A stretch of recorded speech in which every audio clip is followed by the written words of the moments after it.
Look, I was very circumspect about the times that I spoke publicly. It was very, very, very curated in terms of the statements that I made on the courthouse steps. It was very curated in terms of the statements that I made or Karen made in any interviews. Those were nothing. Nothing was by chance, and nothing was happenstance. Nothing was impulsive. So when Karen Reed on May 3rd, the first time I ever attended a hearing, it was May 24th. I apologize. Blurted out suddenly that we know who did it, Steve. That came out of nowhere. She just started talking. Was that planned, or did she do that? Did she go rogue? So Karen has never gone rogue in her life. So I'll revert back to the statement that I just made. Everything that Karen has done, everything we've done as a defense team has been highly curated for a reason. There's a reason why we've made every single move we've made. Our position was at the very beginning when Karen and I first started talking was we're going to allow the government to play checkers and we're going to play chess. So stand by. Nothing that Karen has ever said, or use the word blurted out. It sounded like she blurted it out, but the reality is nothing she's ever said has been a blurt or a mistake or impulsive. Another witness, another instance of perjury, or instances, I'd say. How do you feel about her change in demeanor? Changing demeanor? I didn't notice. The last trial.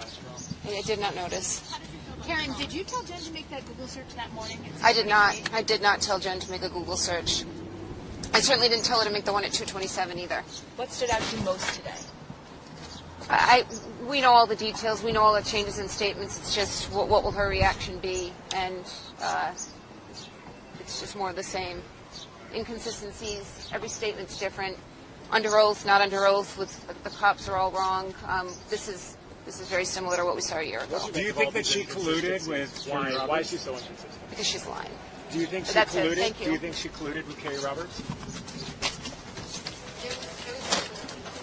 It was very, very, very curated in terms of the statements that I made on the courthouse steps. It was very curated in terms of the statements that I made or Karen made in any interviews. Those were nothing was by chance, and nothing was happenstance. Nothing was impulsive. Alan, what did you think about Brian Albert, Colin Albert, Jen McCabe showing up to court today with the O'Keefe? Oh, I think it's a joke. I think they were doing it just for some sort of intimidation factor, probably for the jurors. It just plays into their countenance as bullies. That's all that was about. What does the defense believe actually happened to John after Karen dropped him off? I think he walked into the house. I think he was confronted, was likely brought down to the basement. I think that confrontation got physical, and he was beaten. He was beaten to a point of unconsciousness. Jack. Listen to what he says here. Because you folks can play a part in this. Don't you want to ask some questions? I know you do. I know. Don't you want to play? And notice Karen smiling there. She knows. Her and I had never spoken directly at this point. We'd only spoken through Natalie. But he says, don't you guys want to ask a question? I know you do. I know you do. Yeah, he's encouraging the media to ask questions, to go up to the McAlberts and ask them these things. Be more aggressive in your journalism. It was very, very, very curated in terms. It was very, very, very. The time of the search comes from Apple Core data. In other words, it's not something that can be manipulated. It's not something that needs to be interpreted. It's something that just exists in the world as we know it.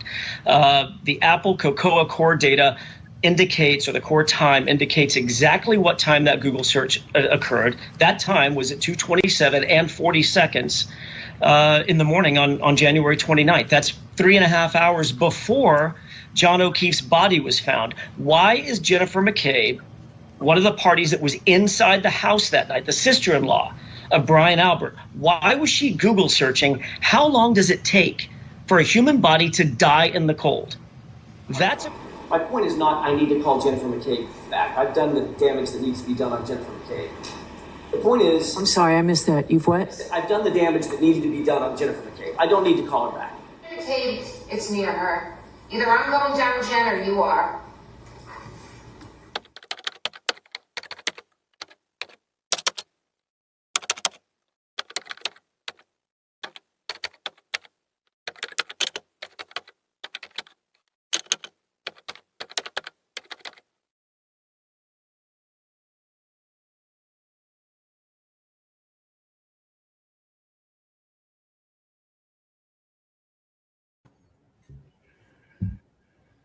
That was great, Jimmy. Yeah. What a great video. Yeah. I just wanted to make sure everybody saw that was actually inspiration from a post on Reddit. Very appreciative of that person. Oh, wow. It's a great, I had actually forgotten he said that. It was a great reminder. Yeah. So, yeah. I forgot he said it too. I mean, he basically admitted everything was staged. Yeah. Why did you say it? Which is a crazy thing to admit.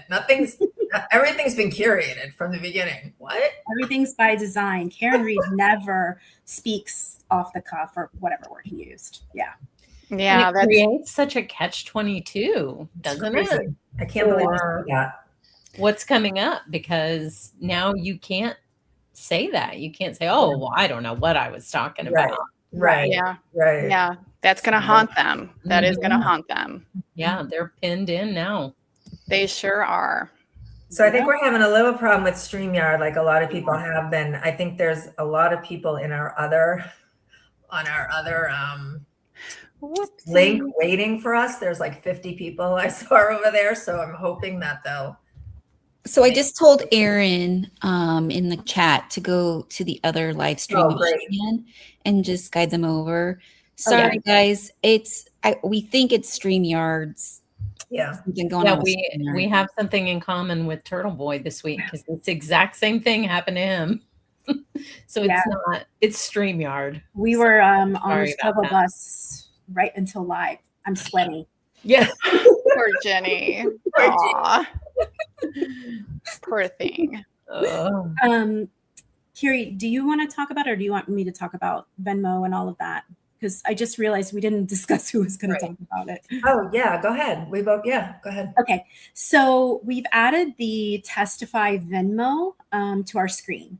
So just trying to think of a way to make it easier on you guys, because we know like it's kind of difficult, or sometimes you don't remember to leave here and go over to Gibson Go, all of that. So we're just trying to make it a little easier. So Venmo is there, and we actually did also turn on super chats.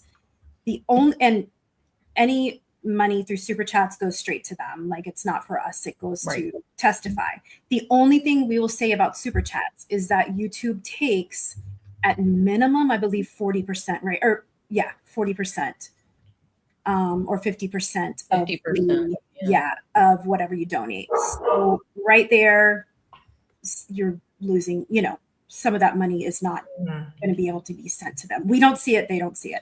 So if you have Venmo, we would recommend Venmo. But again, we turned on super chats because we want to make it. We've gotten a lot of message with people asking us why they can't donate on the stream, like on those shows. We had always said we weren't going to do super chats and all that stuff just because we didn't want to, do the whole grifting thing. However, every cent we make, like Ginny said, is going to go to the defense fund. But the Venmo, which G put up there, would be so much better, like she said, because then they get everything, and that goes straight to the Testify to the fundraiser. So we tried it. It's super easy. Yeah. You can just click on it. But I know a lot of you guys had said you'd love to donate throughout the show. So we're hoping we're going to test it and see how it works. So. And hopefully I did it right. Hopefully it is actually working. I think I tried that before and it worked. Okay. And so Ted Woman 83 says, I think I got a super chat. No, we're not going to be playing any songs or music. We're not doing that. That's so funny. So there's a couple things, you guys, from our last show I want to clear up. When Karen says the justice page, they're talking about the one that Aiden and Nick Rocco created. I don't think I was very clear about that. I might have been a little confused about that on the last show. The justice page is the Turtle Boy Facebook group, the one that Karen was an administrator in. The other one, and I think it's referred to as MAO, and I think it was Mass Accountability or something. That is Sean McDonough and Bianca. And then I want to also give you guys some background on the Supreme Court. It's a big focal point in these messages in this time period. That's when it was filed. And the first thing I want to show you guys is from a transcript back in October of 2022. And so I'm going to put this on the screen. Let's see. Yep. I think it's a little, for some reason, it's coming in really small. So, I mean, like, it's not like condensed the way it should be. So I can't see the whole thing. I don't know how to fix that, you guys, so that we can see the whole thing. Oh, you can't scroll. Whoops. I don't know what I just did. If you hit the maximize, nobody else sees that but you. Yeah. So let me just read it from my phone. Okay. So this is Alan Jackson, and he is, hold on just a second. Now I'm like all messed up. I know. Like we're all like, yeah. Do you want to, I can turn it into a PDF really quickly if you want to send it to me. Whatever you want to do. Yeah. Whatever's easiest for you. Oh, you know what? It's pretty close to the whole thing. So Okay. he's talking to the judge about their theory, right? And so he says, with regard to the evidence that was quote unquote, as the Commonwealth indicates, planted, and he wants to make this some big conspiracy theory that's completely unbelievable. Therefore, Your Honor, you can't believe this. The ME has to be involved and other people have to be involved. We never said that. The medical examiner was involved, and I don't know how many people are involved. So when they first kind of came onto the scene with this conspiracy that they were going to go with, they tried to downplay it. They also, because it's so preposterous. It is. But then right, when the public starts to eat it up, they just kind of go full force with it. But when they sent that video to Court TV of Karen backing out and kind of, whatever you believe, if she hit the traverse, if she came close to the traverse, they said the same thing to Vinny, like, hey, this is not like some big conspiracy theory. So I just want people to realize in the beginning, they really, really, really tried to downplay it. But then they were like, oh my God, these fools believe this. Yep. This is amazing. Yep. Let's go. Yep. And so the first thing we're going to watch is a video of Aiden. Now, this takes place on a live right after they were denied the evidentiary hearing. So he's talking about what had happened. And I want you to listen to what he says. The other thing I want you to realize is once that evidentiary hearing was denied, because there was no basis in law for that hearing, what they actually wanted to do with that hearing, and we'll talk about it after we listen to him, they started the GoFundMe. So the GoFundMe did not exist until they were denied the evidentiary hearing. So it was like within days of that. I want to say that it was created either May 28th or May 29th. So here is Aiden. So you're not like, you're going to get something. It's the same thing. They know they got something here. They know they got something. And it's just a matter of, does this judge want to be the hero that is required of this moment? Nothing is stopping her from doing this today. But what was on tap for today, guys, was three basic things. And I think, three basic motions were on the agenda today. So number one for this Rule 17 hearing was if Jen McCabe's motion to quash her subpoena, meaning like cancel it out, like negate it, like she doesn't have to respond to it, would be allowed or denied. So Jen McCabe was subpoenaed. And why is Jen McCabe relevant for this evidentiary hearing, which is supposed to happen tomorrow? An evidentiary hearing is basically, my understanding of it is that it's a hearing in which people who basically they want to bring on and determine whether or not these witnesses can be introduced into evidence as trial. Like they're deciding what can be introduced into evidence at trial. And on tap for this is Brian Albert's phone is the big thing. And so why do we need Brian Albert's phone? Well, we need to see who he communicated with, right? We know that Jennifer McCabe took a screenshot of Brian Albert's phone number and then deleted it. Why would she do that? unless, like I've done this before, you want to get like somebody asks, what's this person's number? Go onto their info, screenshot it, send it to them. That's one way to do it. Or maybe she was deleting Brian Albert as a contact in her phone and wanted to have it like if she wants to delete any sort of ties to Brian Albert, she could just delete him as a contact and then before she does that, take a screenshot of his number. So in case she needs to contact him, she can just go look at the screenshot and type it into her phone that way. I mean, you tell me. I mean, these are things that Jennifer McCabe could ask. Like that would be a good time for her. Like if she wants to take the stand and explain why she did this, because it seems relevant. I mean, Jen McCabe is the most important witness to this case. She was the one who was with Karen Read when she found John O'Keefe's body on the lawn behind me at 34 Fairview Road. So, that's one thing so basically she was subpoenaed by the defense and they're going to grill her. And dude, Jen McCabe is so cocky and so arrogant that she would take the stand. She would not take the fifth. I guarantee she would not take the fifth. She would take the stand and she would get ripped apart and make a fool of herself. And in the process, probably get herself charged with murder herself. There'd be no doubt about it. Okay. Can I just say something? She wants to not have any connection to her brother-in-law. Right. That's exactly what I was thinking. She just wants to erase her relation. Is he okay? Right. And what is wrong with his fans? Married to my sister for 30 years, never talked to the guy. Right. I can't. And they all believe that bullshit that he just said. She clearly took a picture of it to send to someone who needed his number. Who knows? Right. Could have been anybody. But now it gets to she's deleting her relationship with him. She's deleting his phone number. He just makes up all this shit and they're all like, yay. Yep. Why would she need a screenshot for herself for his phone number? Oh my! Well, she deletes his number, Jenny. But still, her sister is. No, she's gonna erase her relationship with him.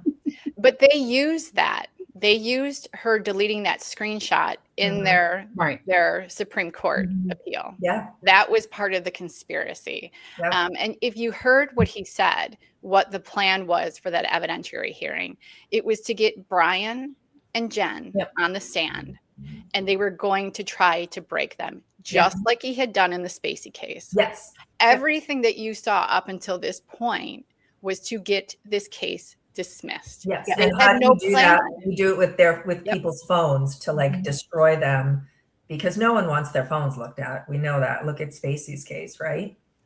Right. That was their plan. And that didn't go the way they thought it was going to go. They did not get their evidentiary hearing. So then what do you need? Oh, you need money. So now we've got to start a GoFundMe. We've got to do all these things. So that Supreme Court appeal, there's a section, and I will, I'll post it to Twitter. There is a section in their appeal where they accuse Brian Albert. This is why they need his phone. They accuse him of destroying evidence and witness intimidation. Who was he intimidating? So the destroyed evidence was the dog, of course. Right. Rehoming the dog. He's destroying evidence and selling his house. Oh. That was how he destroyed the evidence. And really what they were going to the Supreme Court with was, oh, Jen deleted this screenshot and she deleted all these calls. Well, we found out, right, when a real expert takes a look at that it was just that the phone does that. That is not a user doing that. So there was that. And then, you saw him in the beginning, and they kind of abandoned this, but it was really big back then in 2023, this Apple Cocoa time, which was just it was ridiculousness. Like it had no bearing on anything, right? You heard Jackson say they loved that. They loved that for a little bit. Oh my gosh, yeah. I mean, I know a content creator that kept repeating the Apple Cocoa time. And now when you look back, it's like, wow. Yeah. Wow. So yeah, I have some other things from the Supreme Court filing. I don't know if we'll read them, except for one of them. I would like somebody to read it. But They also, in their Supreme Court appeal, really mischaracterized John's injuries. They said that he had injuries on his face from a fight and defensive wounds on his hands. So that wasn't true. We know that's not true. They also conceded that Karen did say, I hit him. So they have that in the factual portion of their appeal. They put that she had said to witnesses on scene, I hit him. There was one more thing. Hold on. Let me take a look. While you're looking, I did want to say about the phone thing that I posted some messages today about the people that were asking why would they get the dispatcher's personal phone, and what an outrage that was that they had gotten her phone. And I was thinking, wow, the hypocrisy is strong. Yeah. Always. Yeah. So the other thing that I wanted to point out was initially in 2023 and for a long time, there was a misconception going around that Jen had stayed in the car and called 911. That came from the Supreme Court filing. That came from Karen. That came from the defense team. That was not true. So I wanted to point that out as well. That's where that came from. And so Karen had shared with, because it could have only come from Karen or David Yannetti or Alan Jackson, the 911 call, right? So the one that was recorded on John's voicemail, Aidan Carney got a hold of that, obviously from somebody on the defense team. I sincerely doubt that the Commonwealth gave that to him. And he did end up playing that some months later. I think it was after he was arrested. But, you know, that's where also the misconception that she was whispering, don't come out. Oh my God. Remember that? Yeah. Remember that came up this week. They're still recycling. I saw it. Yeah. I saw it on Twitter. Yeah. That was Aidan. Insane. And so the other thing that I want to share with you guys, and it really is so relevant and it's so timely because somebody was making comments about this weekend, in fact. This came from Brian Alberts. This came from Brian Albert, his attorney. You can't see it. Sorry. We can see it. Yeah, we can see it. Yeah, we can see it. So if someone could please read this for me. This is Brian Albert's petition to the Supreme Court to intervene. And this is what his attorney, Greg Henning, wrote. I can read it if you want. Oh, perfect. Okay. So the petitioner is correct that this case has been extremely unusual. It is extremely unusual for a defendant in a homicide to engage in a never-ending press tour. It is extremely unusual for a defendant in a homicide to embark in a relentless campaign to smear and defame witnesses. And it is extremely unusual for a defendant in a homicide to seek to leverage our rules of criminal procedure to harass and oppress witnesses. The rule of law and our system of justice require that cases be decided on the evidence and the law. Our Constitution and Declaration of Rights have for centuries sought to achieve that end and protect the rights of the accused from the whims of the mob. That mandate extends to the court's obligation to protect witnesses from attempts by either party to utilize the awesome coercive power of the court and the state in furtherance of a campaign to harass and oppress them. Karen was super mad about this. Super mad when she read that. But what I want to say is Mark Bedero was just on a YouTube show this weekend with, I think his name is Myers, Attorney Myers. And he had made comments about this defamation case and how, you know, you just don't ever see this. There's third party defenses all the time, and you don't see people filing defamation suits. And sir, you're correct. The reason why that does not happen is because they stay within the bounds of the courtroom. Right. What happened here was not that. Right. So yeah, I just thought that was such a great paragraph that Greg Henning had put in there. It is. It's so good. It's so good. And it is interesting the note that it's rare. I mean, that says so much. Yeah. About what a weird situation this is. Yeah. I mean, I you can't don't ever think of another case that you've ever seen anything like this with third party. And I've seen a million cases with a third party culprit. For sure. Yeah, Never look at seen- Melody Ferris. Never seen anything like this. You just don't do this. I watched a Dateline. This was years ago, and it was there was a third party culprit, and the two people that were accused of that had been harassed in the community. It wasn't like the media, but it was just people started to believe it, and the defense attorney felt so bad. He was like, "I'm so sorry," because they didn't have anything to do with it, and that defense attorney was like, "That never should have left the courtroom. Yeah, that was for the courtroom, and I'm so sorry what happened to these two people." And then you've got these other attorneys who are either directly involved or tangentially involved, like Mark Betterow, and they're trying to downplay this, and they're leaving out very pertinent facts of what happened here. Yep. I mean, I don't know how Mark Betterow, how anyone can listen to anything he says and think that it's a unbiased opinion of he's Aidan Kearney's lawyer who is facing years and years in jail for intimidating and harassing them. Like, what do you think he's going to say, guys? Right. I mean, what? Yeah. I mean, and he's his little cash cow. So yeah. Apparently, he's putting Aidan is putting his children through college. So it's very important to keep this going and to keep those misconceptions out in the public. Yeah. Let's not use our education to educate people. Let's mislead them. That'll be fun. Right. Let's do that. So we can go back to these signal messages. Jenny and Carrie, you want to read them for me? Sure. Where did we stop again? So we were at 8375, and I just want to apologize to the audience now. I'm probably going to definitely break in and interrupt. We might be interrupting each other a little bit in this show. But yeah, we stopped at like 8375.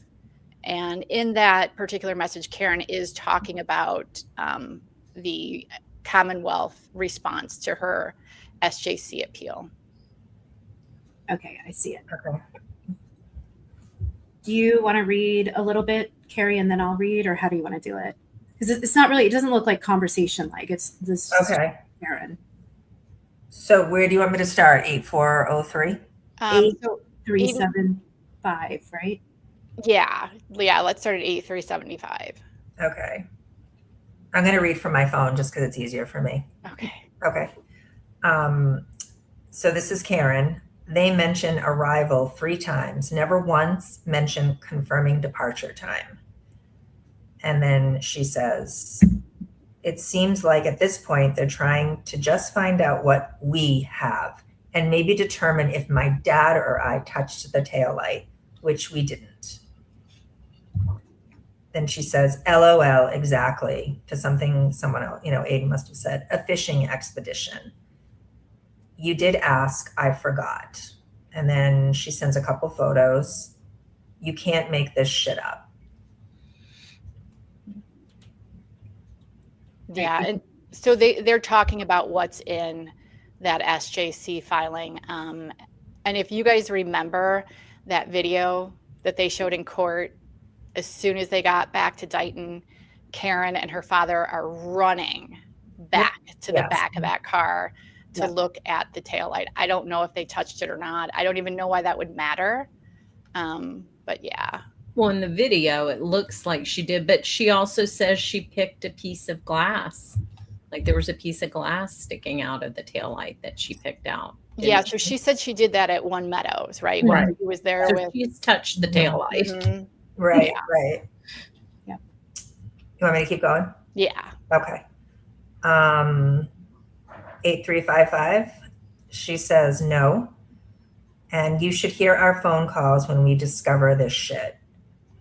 Did you see Ferris's post? And then she sends another photo, which must be his post, I assume.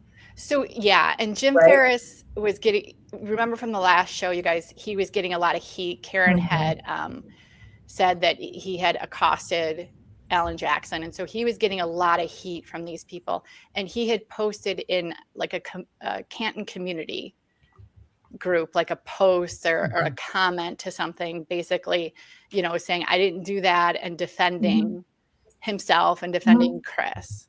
Right. Ask him if he tried to stop traffic and yelled VIP crossing. Alan Jackson is here, everyone. Tell him you've seen the video of it. So she's telling Aiden what to say. Yeah, because according to Karen, ABC videoed all of this, though no one has ever seen that video. Right. He blocked our car from driving down Washington multiple times. He literally ran into traffic, stopping cars and waving his arms in case it comes up. I know they're Proctor's feeds because there's other photos where you can see him fully, but you can't know this because 2 troopers reportedly went to view the body in Brockton and one is the MSP photographer. Is that the photo that they're talking about that they misidentified him in? So I don't know where the autopsy was done. It was done. I think it was done on Cape Cod. Yeah. So this must be in the hospital, right? Yep. Right. Yeah. Right. Because that's the one everybody on Twitter was posting and talking about. Okay. So.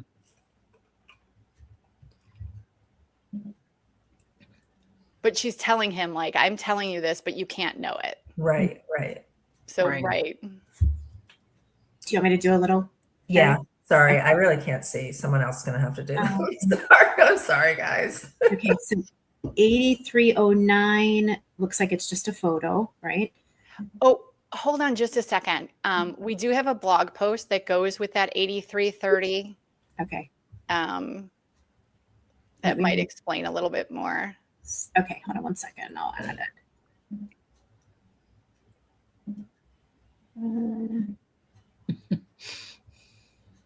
I might be on the wrong slide. So no, that's right. So remember this. Okay. Remember. Okay, so here. Oh, so yes. This is the hospital. Remember this? Yeah. This is the one that that poster that Elizabeth Little had flashed to the crowd. This is during the bail argument. He wanted the reduction. They wanted the reduction. Then they withdraw that. This is what she's talking about in that 8330 is this photo. Look at her holding that poster in court. Yeah.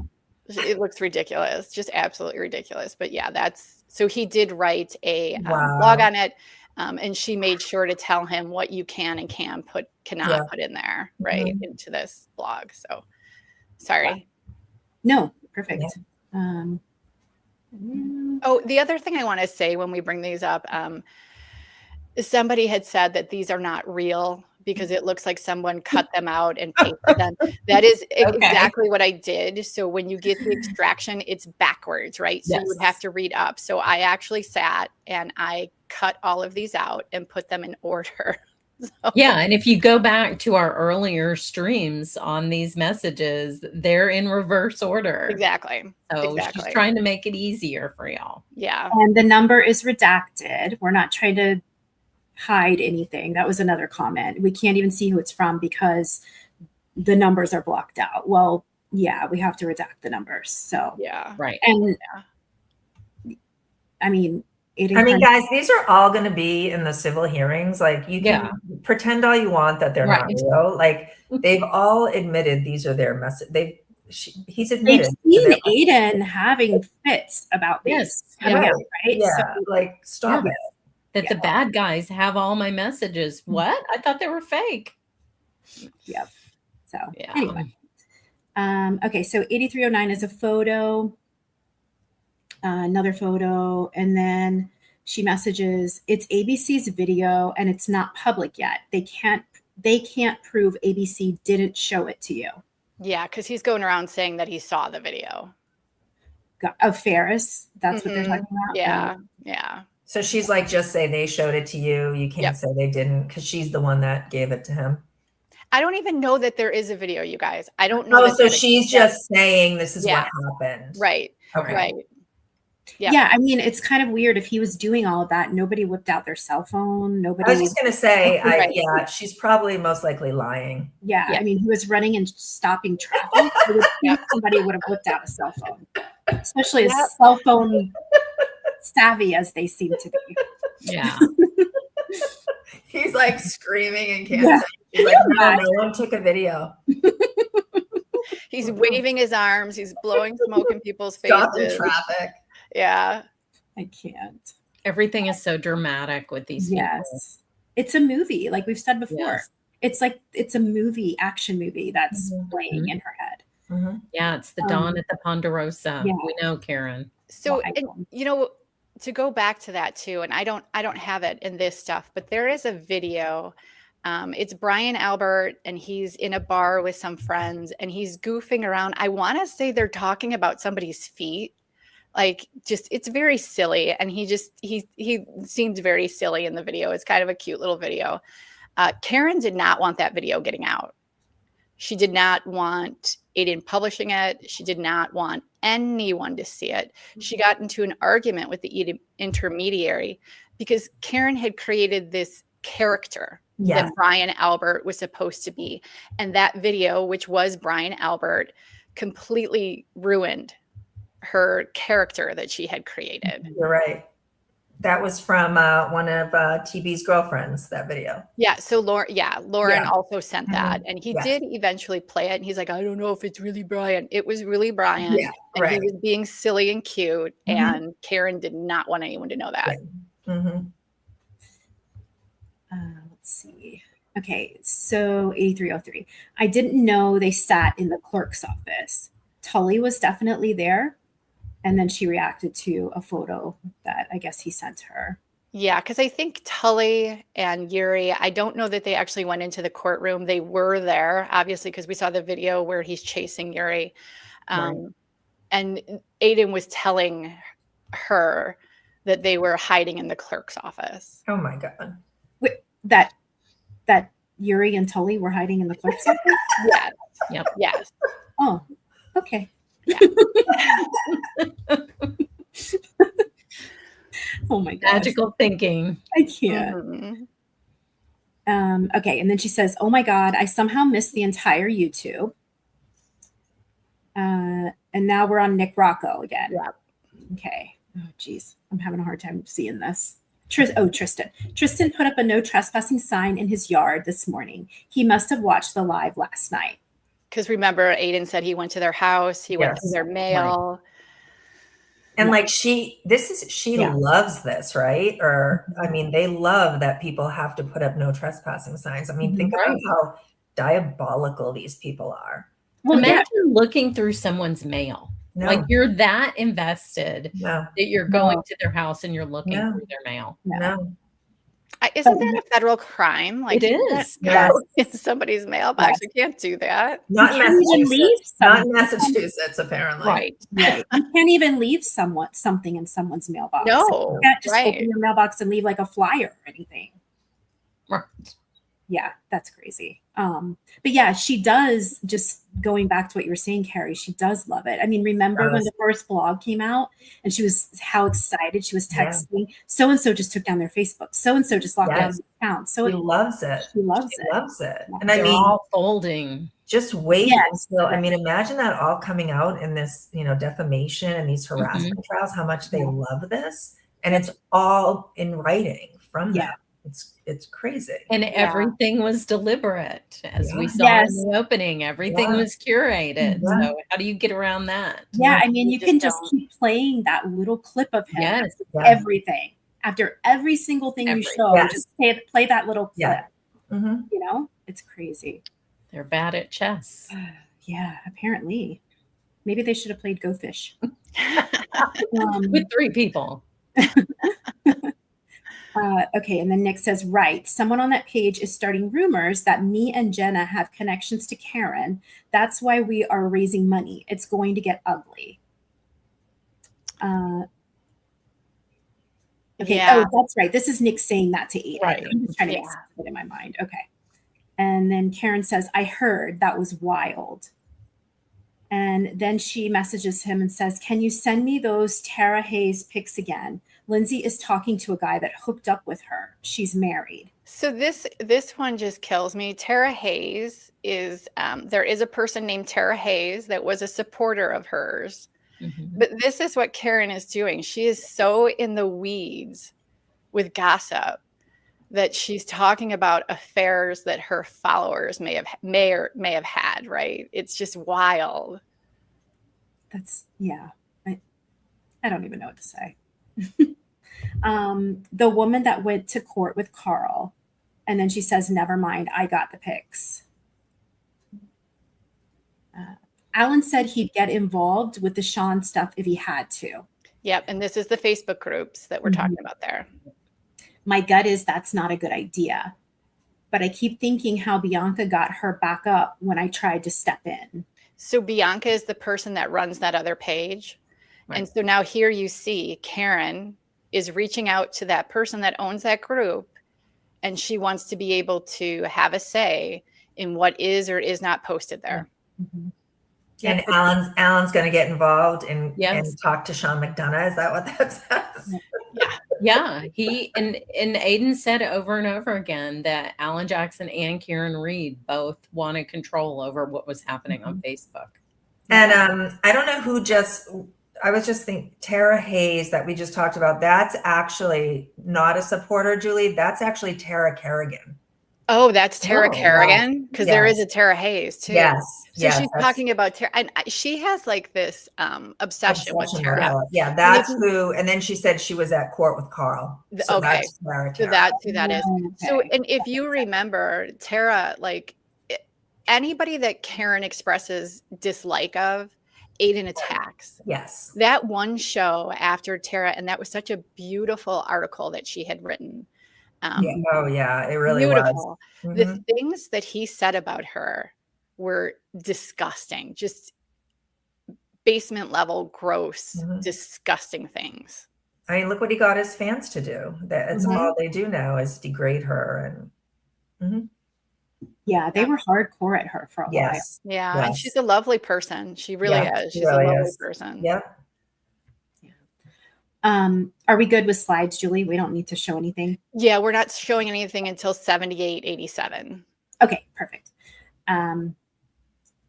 Okay, so, but I keep thinking how Bianca got her back up when I tried to step in. Not everyone likes me, and not everyone respects and likes Alan.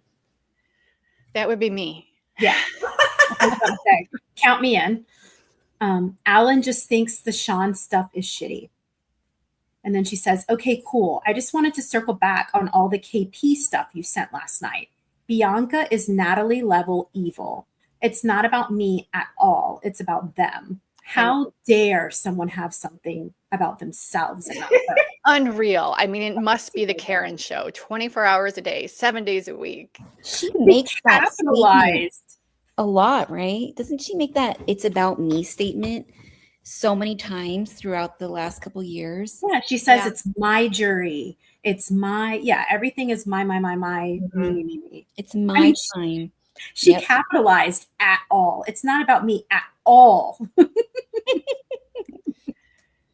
Oh my gosh. This next message is insane. The next message is really bad, and we do have some stuff to go along with this. And I'm sure everyone's going to have a comment about this message. Okay. So this is Angela Chan O'Donnell. This is the wife of Dan O'Donnell, who was on Twitter as the Taillight Whisperer. You guys might remember him.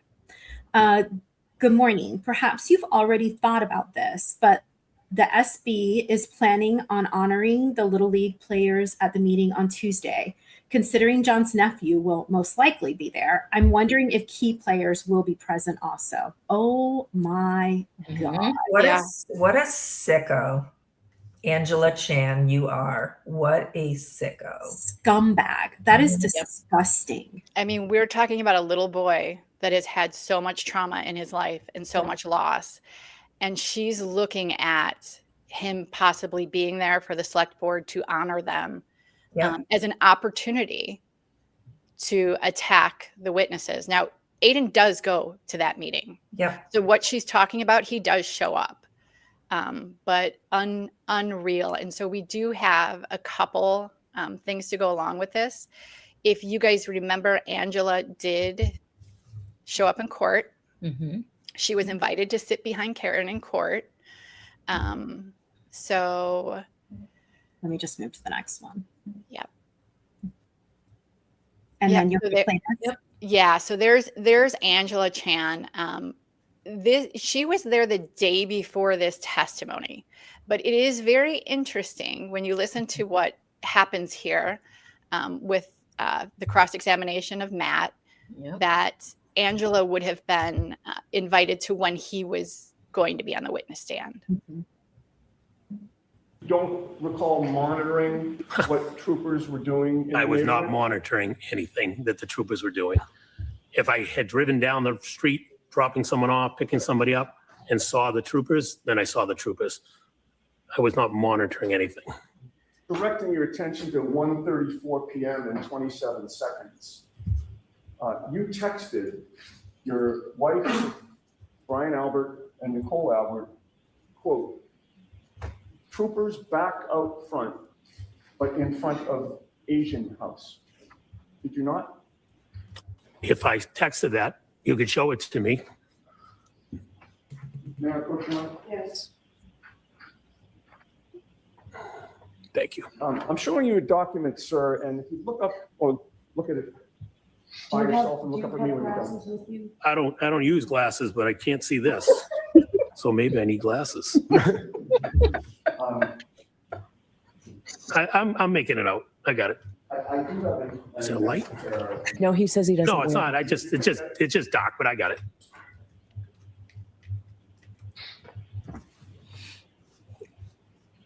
What the hell? I love it. If you're struggling, I'm reading mine, right? The middle one? Yeah. Yeah. You take Yeah. all your time, the time. Yep, I got it. Yep, I see it. Okay. If I may just grab that back. Thank you.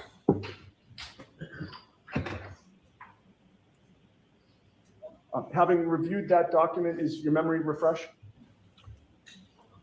I see that I texted what you said I texted. The troopers were outside of the house. Yes. Right. That's my question.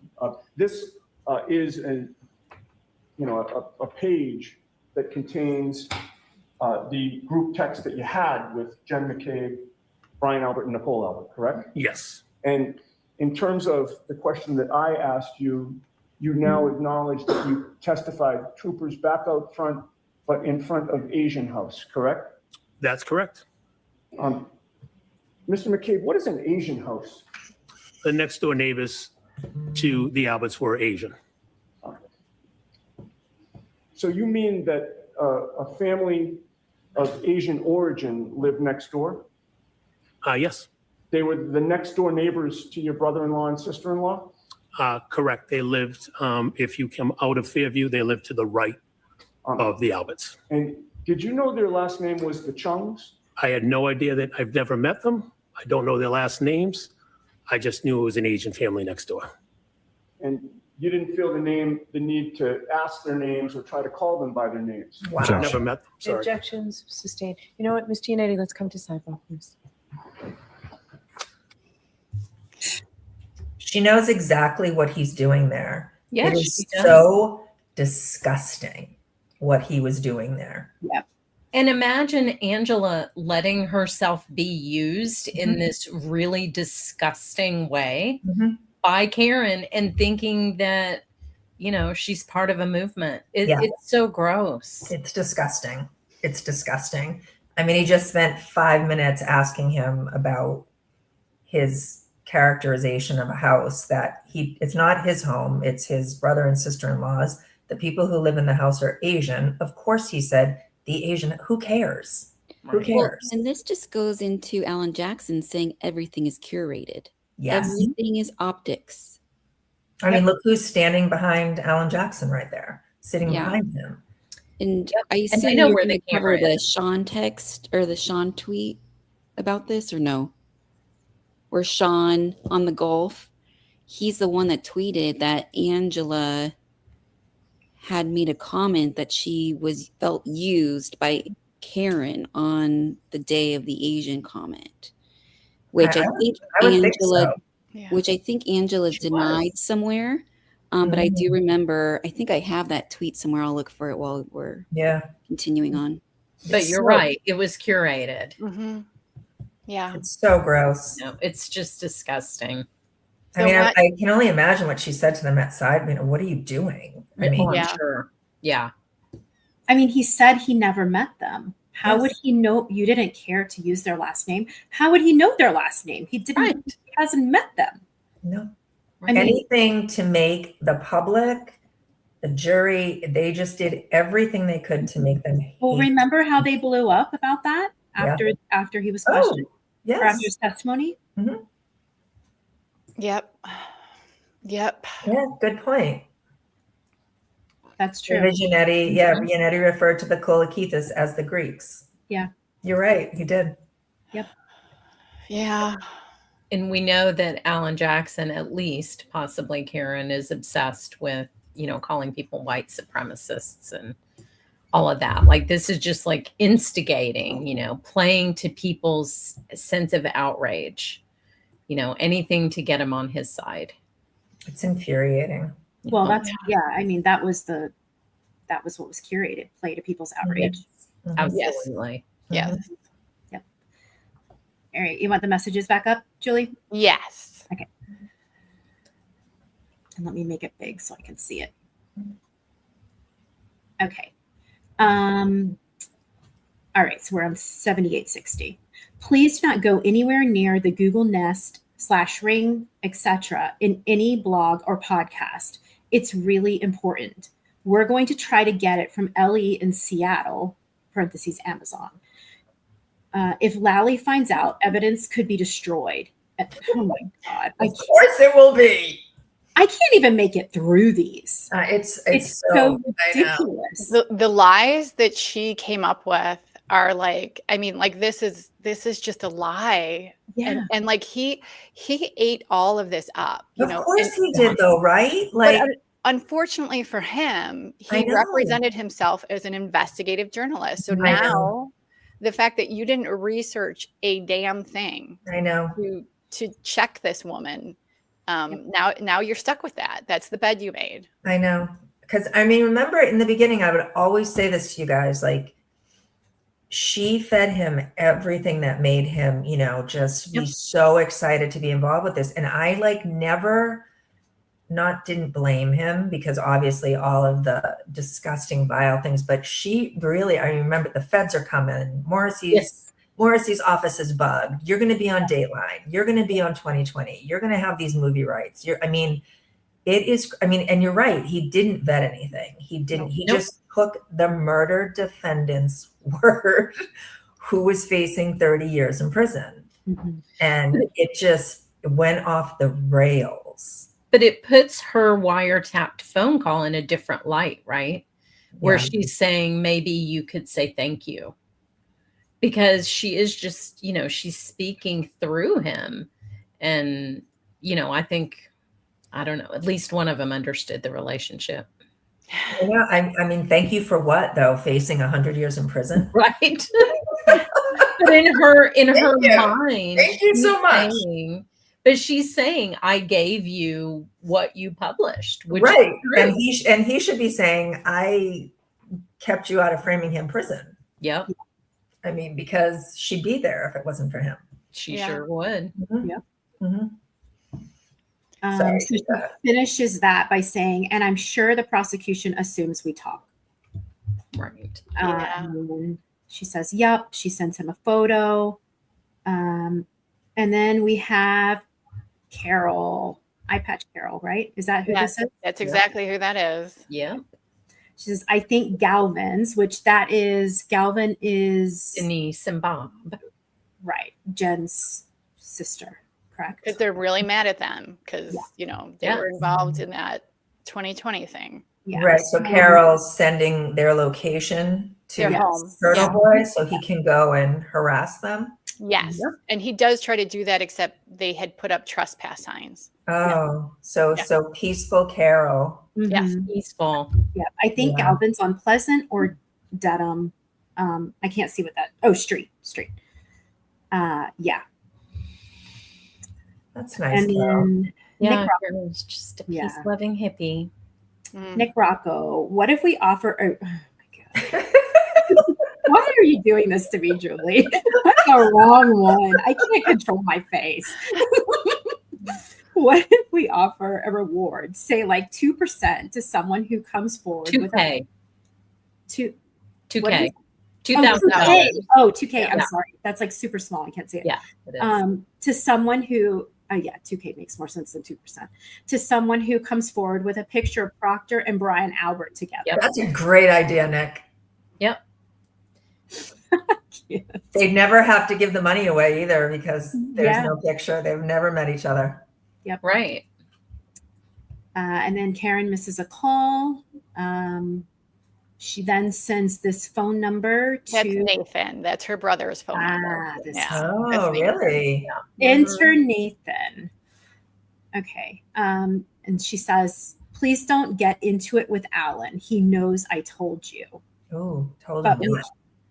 But we can't publicize anything right now. Christine Veronica then says, quick update. Sign is off of pole. Signs are still in Galvin's yard. Oh my God. Another stalker. Yeah. They were obsessed with the signs in yard. There are so many messages about who has what sign in their yard. It's shocking. So Bob and Denise had a Justice for John O'Keefe sign in their yard, and Aiden thought that was offensive. Oh God, how dare they! Now the Galvins must be surveilled. Yes. By these weirdos. Meanwhile, there is a whole 7-foot ass horse in Dennis Sweety's front yard. Nobody seems concerned with that. Nobody says a word about that. So signs are still in Galvin's yard. They now also have a no trespassing sign. I'll send picture in a bit. Of course you will. Oh, thank you. Of course and you this will. These next ones are from Nathan. His phone number is blocked out, but it's Nathan. Ah, okay. How are you, sir? So weird. They certainly are. Thanks for everything you and the Turtle Riders do daily. Capitalized. Mm-hmm. Daily. Yeah. Hanging in there, sitting at the table with my dad, just looking out the window. Oh my God. Oh my God. Dad, let's text Turtle Boy. She had her stirring shit hangover. Yes. And she thinks she might be in a little bit of trouble. Yeah. Just looking out the window. There is a picture of her doing that in the Vanity Fair. Yes. Is there? I don't remember. Of Karen just looking out the window. It's in Dateline too. She loves shots of her looking out the window. Yeah. Maybe she has, I won't say like any nice birds, like hummingbirds or robins. She probably has crows in her backyard. Well, it's every time she thinks she's going to be arrested, though. So imagine having all this footage of you looking out the window, reenacting that time you were going to get arrested. So weird. What a life. Is this Nathan again? Yes. Okay. I have not. I'm seeing my folks shortly. And then he says, haha, love it. Has Karen seen this? The bottom ones are hard for me to see. Sir, just hearing about today's events. Family was holding off till I got over here after work. And then he says, she will be. These fuckers are nonstop. Peg O'Keefe has had it out for Karen since day one. That is Nathan saying that. And so you remember the vitriol that he had for the witness victim advocate screaming at Nelson, telling him he's a fraud. That was so gross. Mm-hmm. The whole family are all the same. I mean, we have that message from Kelly Reed where she was in someone's chat. I think it was Melly Little, but don't quote me. I might be wrong. Where she's calling Peggy O'Keefe vile. Yeah, that was terrible. Yeah. I mean, they're just all the same. And it's not like Nathan had spent an inordinate amount of time with Peggy O'Keefe. No. You know, we talked about that on an earlier show. What is he talking about? Yeah. So I'm going to break in here and I'm going to put this so that I'm going to show you, we're going to show you guys the rest of this text message, which was in Aiden's extraction. So real quickly, Julie, I texted it over, but I did find the Sean tweet where he talks about Angela being mad at Karen about the Asian thing. Okay. I don't know if we want to add it, but we have it. Okay, perfect. Thank you. So that is super small. Jenny, can you read it? Yeah, let me just make this bigger. I can read it. You want me to read? Oh, sure. Okay. So she will be. These fuckers are nonstop. Peg O'Keefe has had it out for Karen since day one. Then we get, imagine what a pussy you'd have to be Paul O'Keefe. You need an order to protect you from a 100-pound woman because you fear her. What a beta male cuck. Oh, Jesus. If I were him, I'd ask for that to be dropped just because I'm ashamed that I need a piece of paper protecting me from Karen Reed.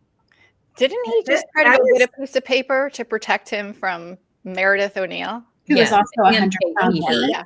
Yeah, but this is also like they didn't go and ask for a restraining order. No. They do that automatically when there's a victim and you're charged with killing their loved one.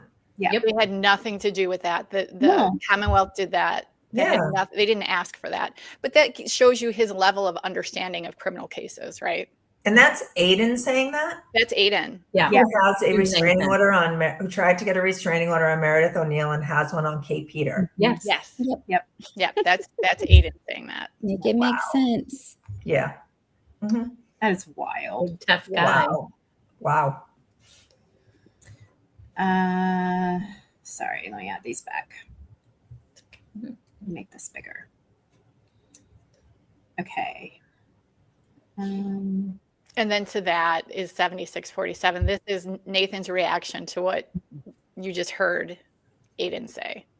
I wonder if Nathan knows about all the TR or the protection orders Aiden has now. Okay, spot on. Yes. Oh wait. Okay, never mind. Yeah, no. The top is what we already read. Yes. What a setback yesterday. Just sat at my window all night. She really loves her window. Or mentally, it was just a massive power move by Lally. He confirmed with the lawyers, and they are investigating my breaking bail term. I'm sure he loved the phone call, having Alan beg him not to arrest me. And this was for going to One Meadows. Yep. Lally should have had her arrested. Yeah. Yes, he could have. Okay, and then she reacts to, tell me about it. They're still asking Lucky how I remembered his phone call. Tell me about it. Nick filled me in on some stuff. Told me Sean is basically telling everyone he works for me, lawyers. Oh my God. These people are all such mess. They're lunatics. Nuts. She was trying to say my lawyers. So Kevin thinks I'm guilty, but believes Canton is covering for sexual predators. Got it. That guy is such a fucking tool. So Karen really did not like Kevin. And if you remember, he was the only one at that time who was really saying, you guys, this is just a bunch of garbage. Yeah. Well, and then remember, Alan wanted to talk to him, Julie? Yes. And when Kevin told him, hey, I report things fairly, then Alan had no desire to talk to him. But she did follow what Kevin was producing, and she wanted Kevin to be isolated. She did not want anyone talking to Kevin. And we saw how hard Aiden went at Kevin. Yeah. And so as far as this, but believes Canton is covering for sexual predators, there were two sisters that had a story that they had been abused, I think, by some Canton teachers. Yeah. And so I think Kevin was talking to them. I don't know what he did or didn't believe, but Karen obviously thinks that he believed it. I just messaged Sean, and my button's in the way. I can't see this bottom one. Oh, there. You want me to read it? Yeah, please. I'm not going to intervene on the FBI crap. Would be great if Ferrara accelerates things just to get these loons. So Ferrara is Leah Ferrara. I'm assuming she's talking about an FBI agent. Yes. I don't know why Karen's, So I can explain that. So Sean, for whatever reason, Sean McDonough had Leah Ferrara's contact. That's right. That's Sean right. had given Leah's information to these two sisters who were alleging that's right this abuse. Right. Gotcha. So do you guys think it's weird that Sean McDonough, who was spending, hours and hours talking about taillights and how Karen Read's been framed, had Leah Ferrara's cell phone number? Yeah, I think that's a little weird. Yep. Okay, then Karen says, am I misunderstanding? Didn't you just show me a bright pink post from Sean telling people to tune into Yellow Cottage Tales is what she's saying here. It's definitely him. Oh my God, he sounds just like Natalie. What a fucking nut. Sean is tiring. Several people are telling me so. Oh, so she means he's tiring of the whole thing.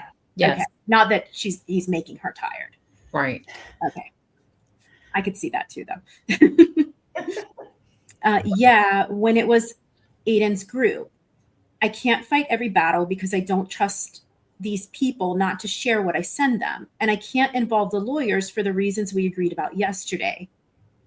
You couldn't have known what a monster he'd become. He's gonna run out of material. The sex abuse thing was your story too. Talking about Kevin again? It's either Kevin or Sean, one of the two. Gotcha. Of course he is. He wants to be the only page. So he and Blanca just try to discredit you and Nick. So it must be Sean she's talking about. Yeah. Then she sends a photo and she says, he's trying to fucking tell me why the feds are involved. Wow, this guy is a nut. What the fuck is he talking about? Do you think this is related to me getting arrested or something else? That's the DA's opposition to our appeal. It's over a week. Is there more to that? It's over a week old. And so I think Kevin had done something on that appeal, or someone had done something. So they're talking about the SJC and they're talking about the Commonwealth response. There was a lot of information in that Commonwealth response. Gotcha. She was really mad at Sean. Yep. Mm-hmm. And so was AJ. And I was just thinking in the other section where he was talking about it. Imagine you are an ostensibly respected criminal defense attorney, and you're like, I don't like this guy. He's shitty in a Facebook group. What is happening to people on Earth? I don't know. I was looking back at some of the posts in that group that we had saved. Mm-hmm. And I was laughing so hard because I think it was Kelly Reed. She posted the dinner with Alan, right? The raffle thing they had. And she had Alan photoshopped in this chef outfit. Yes. So bad. I'm this guy so charges how much per hour? And they've got him looking like this goofy chef in this, and whatever. I mean, he was fine with it. I know, and didn't they raffled him off, right? Yes, they did. That dinner was a raffle, and then they raffled off to have dinner with the Reed parents and David Yannetti. Yeah, and another one with David Yannetti. Yes. Yep. I'm gonna go find that picture because I know exactly which one you're. It's so funny. I just can't. I'm looking at it this can't be. This is Alan Jackson who tries to prop himself up to be this amazing attorney, whatever, and non-eating at McDonald's guy, so classy. Imagine free Karen Read if there was we did that with Hank Brennan and he's in a chef uniform and cooking dinner. It wasn't even a good Photoshop either. No, it wasn't. It's very choppy. So embarrassing. Okay, so Karen then says, that's the appeal, Doc. Alan cited that. Still says the hair is human when it's not. Yeah, and it was always human. Mm-hmm. They went on with this lie. There were people that repeated the lie. Brandy Churchwell put it in her podcast that it wasn't a human hair. Right. If you really listen to the arguments, it was because of what they had of the hair wouldn't have had the human DNA in it. That's why they needed the exhaustive testing. But Karen just keeps going with this lie, just keeps going with it. Yeah, MSP's lab, because of what they had, they didn't have the capability to test. Right. So they had to send it, I think, to Bodie Labs or something like that. Yeah. They had to outsource it basically because they had the proper equipment to test it. Yes. It's the same statement of the case as always. you need to report on the Scrivener. What is that word? Scrivener. Oh, Scriveners. Yeah, sorry, error. Footnote 5, I believe. So she's directing him straight to. Yeah, and then we do have some media to go along with this. This 7374. She tells him you need to report on the Scrivener's error, and guess what he does? Reports on the Scrivener's error. He 100% does. There you go. So that Scrivener's error was about the time that the car was towed. Up until that point, the Commonwealth had been saying it had something to do with daylight savings time, which it didn't. It was a mistake he made. But it was kind of funny in the Kelsey Fitzsimmons case because they had to stop and make that concession that the time that was on the video from her home videos was wrong because of daylight savings. Oh, really? Yeah. I see that in a lot of cases. They show, like a video or a text or whatever, and they'll just say that time is in, and I always laugh thinking that if it was the Karen Read case, everyone would be screaming. Yeah, it'd be a big conspiracy, but yeah. Okay, you need to report on the Scrivener's error. Footnote 5, I believe. Okay, then she sends a photo and says, they're no longer saying I didn't hit John's car. They're saying not with enough force. Fucking outright lies. He said he left at 5:30. They changed probably about 20 things. Yup. The state's case is slowly morphing into the truth. They're conceding to their lies piece by piece. I mean, it's so crazy. There was more information in this appeal as far as the evidence they had against Karen, right? Because we see the 62 feet, we see all these things that are new. There's some things that she says in here that are just wild that we're going to get to, but it's slowly morphing into the truth. It's just a really interesting thing for her to say, because the more evidence they uncover, the closer they do get to the fact that Karen likely backed into John and sideswiped him. Mm-hmm. Yeah. You should do a single post on the Scrivener's error, which ironically contains a Scrivener's error. Okay. So that's what we just saw. That's yeah. Lally said in October that it was daylight savings, but their filing admits the Dighton PD report existed on January 29th. She sends a photo. ABC and NBC are using the same attorney. Just sent the docket. Sends a photo. In his appeal opposition, Lally says Dighton reports confirm Proctor's error, and the DPD reports were authored on January 29, 2022. Yet the prosecution didn't hand them over to us until May 25th, 2023. Then, surprise, they now admit to a Scrivener's error. Oh my God, she really was obsessed with that, wasn't she? Yes, everything is a conspiracy to Karen. Yeah. Everything. They said the record holder is New York, and the case would have to be heard in New York. Morgan Lewis' firm is big time, makes Allen's firm look small time. Are you reading their opposition? And she says, only 40 pages in non-exhibits. You can do it with a smiley face. You can do it. Oh. And that's because she's saying you can read it because he doesn't like to read. But he does not like to read. Right. I mean, No. he says over and over again, I'm not reading all that. Yeah. I'm not reading all this. She knows. You can do it. There's a message from one of his Facebook mods in his extraction where she says, he's not going to, she's talking to another mod. Yes. She says, he's not going to read all that. I have to break it down like I do for, I don't know, some children that she teaches. She's like, I have to break it down like he's in 3rd grade into little chunks. So yeah, he's not reading 40 pages. No. And then she says, I guess she's putting him on notice, warning him, our appeal is 618 pages. It wasn't 618 pages. That is also a lie, but okay. Surprise. Call me on my regular line and then but he's using Waze. Yeah.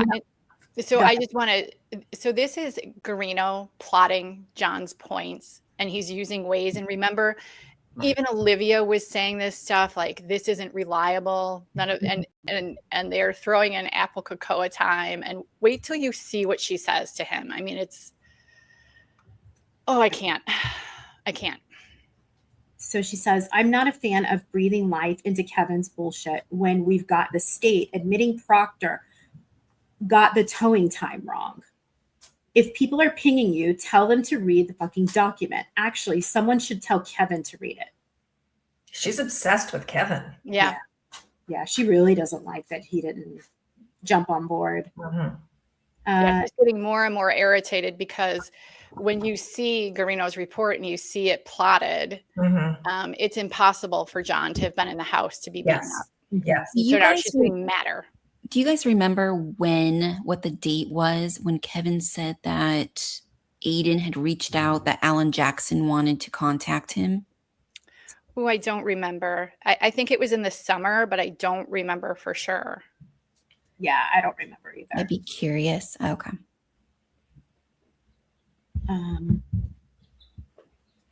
Forgot where I'm at. Okay, and then she says, no. What's the confusion? And then she says, Jesus, that just scared me. That looks exactly like my yard. Where is that? Yeah, that's insanely far. My guess is the feds subpoenaed, I think she means to say right? The Dighton records. And Buchanan knew it. And then she sends a photo. Great piece. Psyched you pulled up the evidentiary hearing email from Lally. So in Lally's email, he had basically told them about the evidentiary hearing. And remember, it's denied. It's been denied. He had said, call whatever witnesses you want. So the defense kept saying, well, you said we could call these witnesses. And, that's not what Lally was saying. He was like, do whatever you want, blah, blah, blah, blah, blah. But they took that one line, and it was also in their Supreme Court appeal. So, oh my God. Of course it was.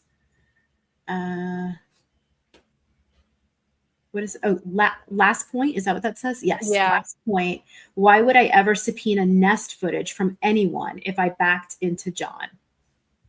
I didn't go to the neighbor's driveway. You're confusing the state's case with the truth. Remember, because they're saying she moved up 62 feet, and she's saying no. She's lying. Yeah. She's outright lying here, and she's telling him, don't get confused by that because it's not. Don't get confused by the truth because it's not the truth. Yeah. Don't look at a different opinion than what I'm telling me, the murder defendant. Yep. Your son rolled down the window or the special needs kid. Cute either way. What? Yeah, Your she son said rolled that. down the window or the special needs kid. What is that? What does that mean?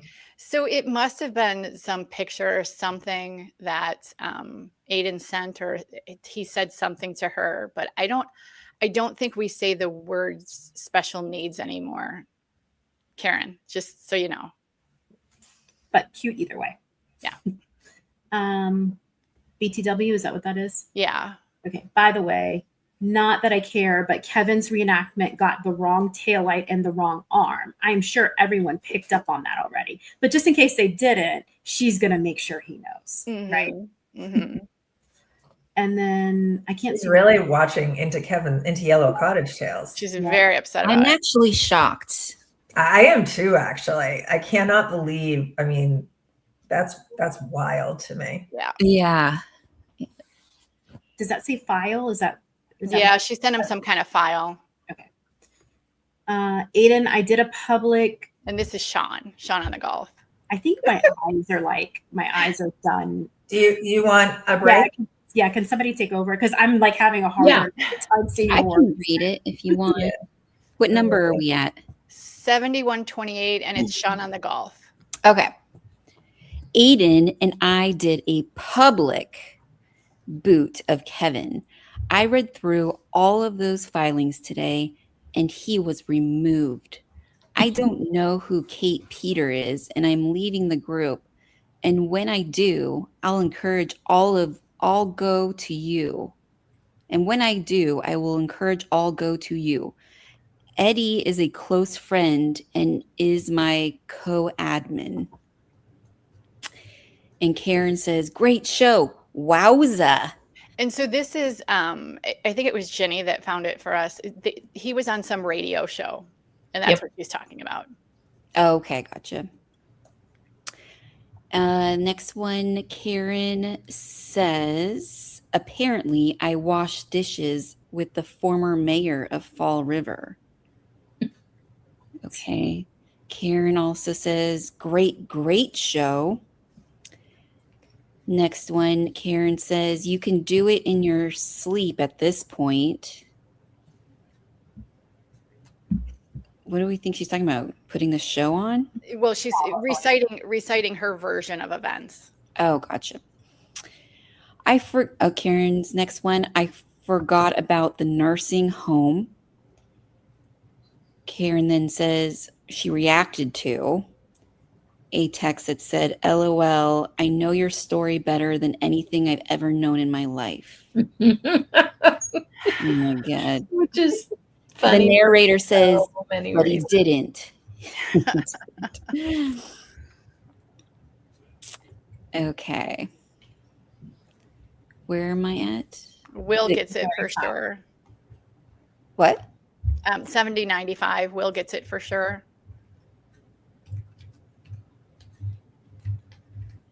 Why don't I see that? That's really weird. Oh, it's all the way at the top. I didn't see that. Okay. Will gets it for so is this Karen? I can't see the very top. Yes, it's Karen. Okay. Will gets it for sure.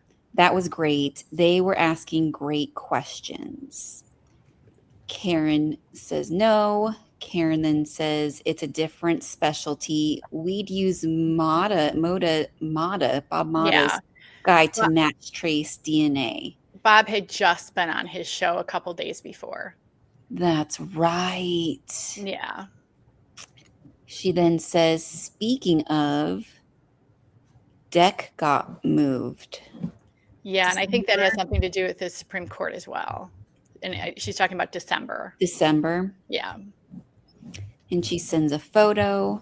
Then she sends, I'm not sure. Supreme Justice Court is open to the public. Next text, no hearing date yet. We filed an extension today for 45 days to file our response to the state's opposition. She loves her extensions, doesn't she? Yep. Mm-hmm. Next one, Karen's. Oh, what happened? Uh-oh. Weird. Oh, it just, there you go. Okay. Next one says, probably for the best, we'd only lose on his birthday. Next one says, at this point, I'm like, give the feds time. We'll file a shit ton of motions in the meantime, and it will save me money. Karen then says, this is your tree guy, no? She says, yes, please. She then texts, no confirmation from Derek, ? Can't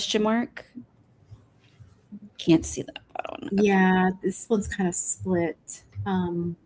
Geez, that's not fucking cool. My parents both sent that to me last night. Okay. And she texts, don't forget this. And she texts, which is a pivot from this. And again, we're going back to the SJC and what the Commonwealth is saying. She texts, top one is the appeal opposition, September 1st. Second is from October 3rd hearing. Next one, sorry, appeal opposition filed September 13th, 2023. Next text, from Karen, when you have time, we need to do a deep dive on this. Are you going to Canton today? Okay, so we have a video to go along with this. So Karen knew this was going to happen. This is retribution for that night that she was there in Canton with 2020. I want you to listen. I'm pretty sure it's in this video. If you recall, and you probably don't remember, but Karen had told them exactly what Jim said. She had said that he called the producers douchebags and see you next Tuesdays. Well, Aiden changes that. Aiden changes it to whores, which according to Karen, that is not what Jim said. But Aiden decides, and Karen obviously knows this is planned. Karen knows it's going to happen. She says, "Are you still going to Canton?" My Canton friends are all excited. So there were multiple people that knew this was going to happen. Aiden went there. He's standing out in front of D&E with Richie. He's screaming things. This is so gross. Yeah. Initially, he had gone to the Galvin's house and he saw the trespassing sign, so he did not stop. But this is Aiden as retribution standing outside of D&E. Here we go. Showdown. So he's going to ask for my ID. I'm not giving it this time. He knows my name. So we'll see. Blood pizza inside. Wouldn't recommend it. Wouldn't recommend it. He's very rude. You're going to be treated rudely in there. Wouldn't recommend it. Oh, didn't even come. Going to see if McCarthy's. You like that? That's right. See that right there? The police come. I'm the mayor of this town. I'm the mayor. You can't arrest the mayor of this town. You can't arrest the mayor of this town. Wouldn't recommend it. Blood pizza. What? Maybe they called. I mean, I'm not bothering them. They see all those patrons came out from CF McCarthy. We're going to have to get that tested by the woman who failed the proficiency exam. He's just asking. Interesting. Where's Emily Fabiano's mom? Everybody tells me Emily Fabiano's mom's taking pictures of me somewhere. Where is she? Is she across the street? Should we go back over there? Can you believe that? They almost hit me. That's so rude. So rude. Jim Farris is rude.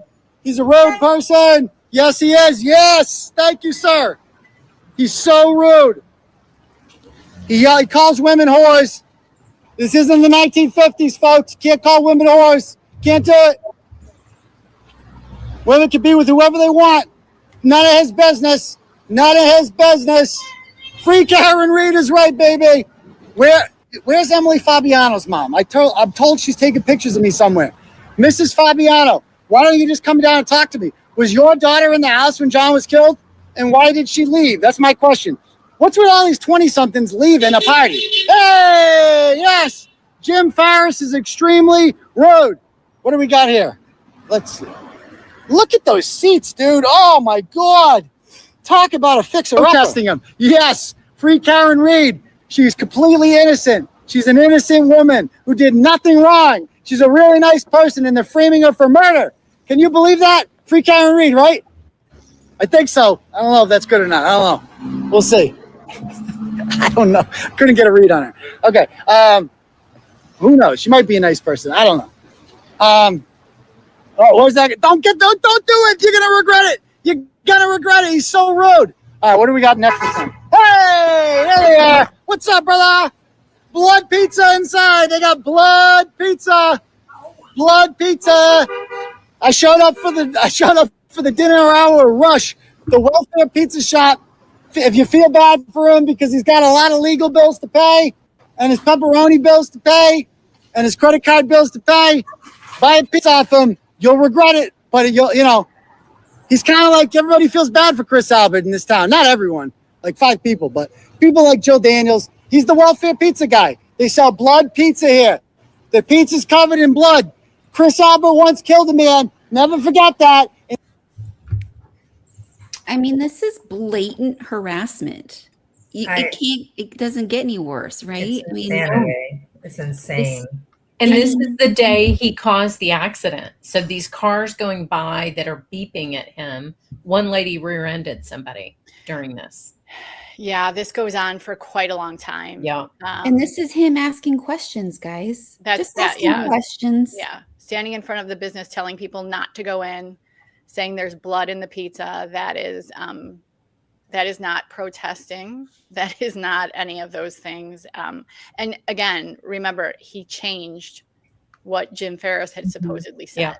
He changed it to suit because he couldn't say that he called them those two words, douchebags and the see you next to, because he said he calls people that all the time. So he had to change it. And then recently, even he was like, "Oh, I wasn't really saying there was blood in the pizza." Like everybody knows that. They tanked Chris Albert's reviews on Google, and so many of them wrote that blood pizza. In the reviews when they were, giving him 1 star. I mean, it's just like deliberately destroying someone's business. Just like Karen said, though, right? Karen said it in the message. Chris Albert's business is next. There are attorneys online that are defending him, saying that he was just asking questions, that he wasn't harassing witnesses. I mean, how do you look at that and say that's not blatant? I mean, that's impacting the financial income of a family's business. Right. It's tortious interference. Yeah. Yep. I have never seen a 2020 reporter do that. Never. No, never.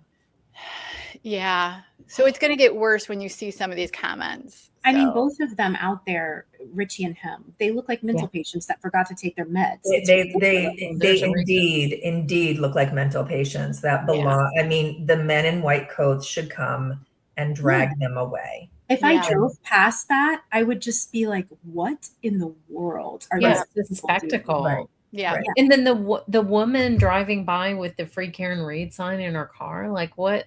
These people are insane. Just prepared, had it written on a poster just in case.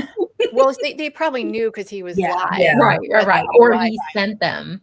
So you heard him screaming about Emily. I don't think her name's Emily, but Emily Fabiano's mom. Right. The person sending him messages saying that her mother was down there was Carol. And he does it. Carol was doing that. He's loving Carol. He's loving Carol. And so he does go across the street to Walgreens to try to find her mother. And I also heard him trying to also add her daughter to the conspiracy of killing John. Yes. I noticed that. That's nice, Carol. Yeah, and lots of people doing, deep dives on her background. It was disgusting. She just... Carol's something else. Jill Daniels does show up during this. She shows up and she drives up. I don't have that video, but that you'll see that in these later messages. They start talking about Jill showing up too. But we can go back to these and we're going to probably stop real quick when you see one of them. Are we on the right? Am I on the right page here? I can't see that. You want me to read some? I think we're at no comment. The 6844. You want me to read any? I can see it too if you want me to. Yeah, you want to take some, Lydia? Yeah, so we're at start at the top. Don't forget this. We're at 6844. 6844. Sorry, no comment. And then Henning continues to fight. My dad was leaving my house when you started, and we've been standing in the driveway ever since. They're just like cows. Oh my God. They are watching him in front of Chris Albert's business doing this. Karen and her father. And they love it. Yeah. They love it. Yes. Stopped in their tracks watching him do this. It's like gladiators. What a nice family. I would be embarrassed to even have that playing outside of my house. Yeah. Oh my God. Like if you're... when we have to like clip stuff, whatever, I sit outside a lot on our patio, like doing things. But whenever I have to clip something of his, I go inside because I don't think neighbors in your closet where literally not even the dogs can hear it. Yeah, or I go like if my son is home, I go in the bathroom and I shut the door because I cover Coco's ears. Okay, Coco. Okay, Coco. But seriously, I pick up my stuff and I go inside because I do not want any of my neighbors to hear this insanity. But can't you just picture the two of them around the phone, like laughing and loving this, and it's so cackling, diabolical. It is diabolical. That is how old is her dad? 70s. I mean, what? Yeah, he's just like, go, you little demon. Let's do more. So I mean, bad. 70s. she's deceased, but she would be a little older than that now. But I just can't remember. I can't imagine my grandmother in her 70s watching this and she would be like, Ginny, honey, what are you doing? Like, what are you watching? Well, and when you think back, right, to Nathan in the ID doc telling the story about Karen in the hospital, turning to her father right after John O'Keefe dies and saying, what's the plan, Dad? And this was the plan. Yeah. It's just, here's the plan. Let's not forget that they have 2 out of their 3 kids have been charged with felonies in their lifetime. Yeah. That's pretty wild. Yeah. That's true. Yeah. Yeah. Here's the plan. Parenting. Yep. So then she says, effing wild. And then, and all caps, no cops. Because remember in the beginning, he was nervous that police officer was walking up. So now Karen is like warning him, do not, no cops. Right. Exactly. So then she says, oh my God, Jim's car, 2 question marks and an exclamation point. If you ever wondered about the part where I said he was chain smoking last Saturday. Yeah, there were cigarettes in the car. I saw that when he was poking around.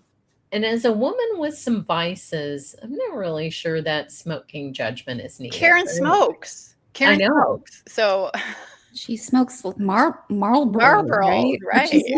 Yeah. That's no Virginia Slims. Yeah. A little judgy.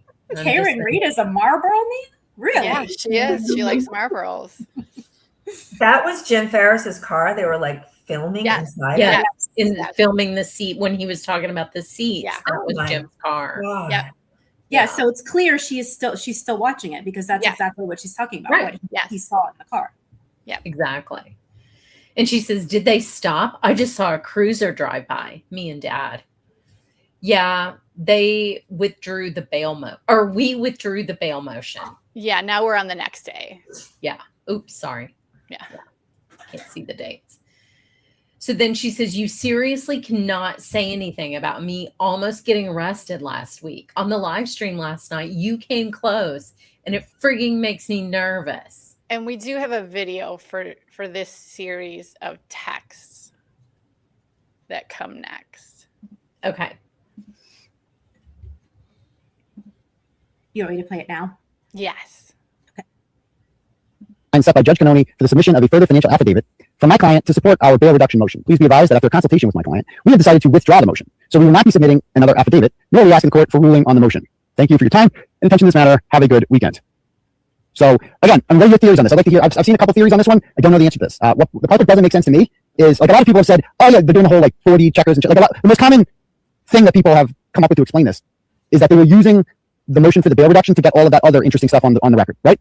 That is the most common theory that I've heard from people. A lot of people have said that. But I'm also up to hear, I'll read some chats here. I'm also up to hear, what you think. Like, like what Jason said, that they got the story out here. But here's the part, now I get that, but here's the part about that doesn't make sense to me. Here's the part that doesn't make sense. So why not just let her deny the motion? I mean, you still have 80 grand is 80 grand, right? You want it. So why would you not just let Judge Cannoni deny the motion? See what I'm saying? Like, if she denies it, then whatever. Then you lost it. Why? I don't get the pulling it back voluntarily. That's the part that doesn't make any sense to me. Like, why they pulled it back voluntarily. So that's why that theory just doesn't hold water to me. Like, if she denies it. The stuff's all out there anyway. But there's a chance she might reduce it in half. Don't you want that money? That's what I don't get. So what I'm thinking is, I just think that they, not income, but like, I don't know. Maybe there's something that, I don't fucking know. I have no clue. I can't get any answers on this. If you guys have theories, I'm all for hearing them. I'm offering all this shit that's come out that they didn't know before. And somehow that changed his mind to she's guilty. No, it didn't. He doesn't actually believe that. He's just lying to you. He doesn't actually believe this. He's a bad person. He can burn in hell. Like, I have no respect for him whatsoever as a man and as a person. So anyway, he's like, oh, this is game over. You guys should woods and stream. Okay, sure thing, Kevin. Yeah, we'll do that, you fucking moron. Anyway, this is what he was showing. So let's talk about this. So these are, guess who proved in this 188-page document, guess who put out the information about where John was? That would be Nicholas Guarino. Let me read his 20 pastors, young women, and Karen Reed went to C.F. McCarthy's. When Alex Jackson crossed the street and went inside C.F. McCarthy's, Chris Albert sent some goon who was reportedly chain smoking cigarettes outside to sit outside and act like a tough guy. And when he came out, Denise and Bob Galvin were there, and they'd actually gone into there, and they gave Alan a hard time, I guess, and they made some threats about go back where you came from, California, this is my town, Denise Galvin said. So I went to Denise Galvin's house first. That's the first stop we went to. She was at 480 Boulevard Street, which is the street that the DPW was on. And we went to her house at 480 Boulevard Street, and she had no trespassing signs next to the signs that says, remember, this is about justice for John. Oh, we remember, dear. Your sister murdered him. So you're a disgusting person. Take those signs down. Of course, big tough guy Denise Galvin and Bob Galvin, when they went down to like threaten and harass Alan Jackson, they're all this is my town. So then I show up to their house and do a protest in the middle of their town, and I'm calling them out by name, and I'm standing in front of their brother-in-law's pizza shop, calling him murderer to the point, or calling his whole family murderers, and him too, because he killed the guy too. People forget that. And to the point where they had to board up their windows with cardboard in the middle of the Friday rush hour dinner rush, whatever. It's probably one of the busiest times, I'm guessing. Unfortunately, people actually pay for food from that. So the whole thing, I'm like, you would think they're like, okay, you're a big tough guy. Why don't you come and see me? Why don't you come down here and have it out with me? Because they're not about that life, right? They're about, they do it to Alan Jackson and Liza Little and all these other people because number one, they know that they are acting in a professional capacity, and Alan Jackson can't react the way that I do because he's an attorney. They would love for Alan Jackson to react the way that I do, but he's restricted in kind of how he can act because he's an officer of the court. I'm not. I can do whatever I want. And left up guy, yes. Is that Jill? Yep. It's Jill Daniels. Call it. So first of all, she looks excited to see me, doesn't she? First of all, she honked and then started waving. I didn't even notice her. I mean, okay. I put this up as a poll question, and I think we should ask this question to the community right now. Let's figure this out right now. I'm just going to ask you guys this because this needs to be. I didn't even think of this until somebody told me this when I was at the bar in Milford afterwards, and they were like,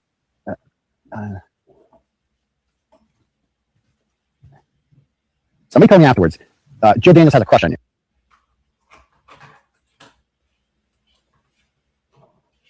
I think that's the end. I mean, It was imagine Karen that that being, told him imagine that. that being played in his trials. I mean, I don't even know where to begin.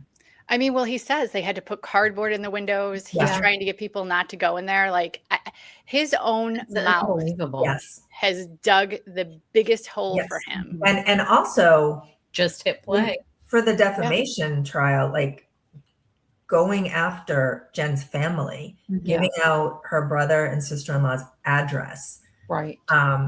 I mean, that's a dog whistle telling people to go there. I mean, how there's do no you other argue reason you would, against there's this? no other reason you would do that. You wouldn't do that. They live at. Why would you How do say you the even defend address it? on the live stream? You wouldn't, right? And wow, because your sister's a murderer. That's why we're doing that, dear. I mean,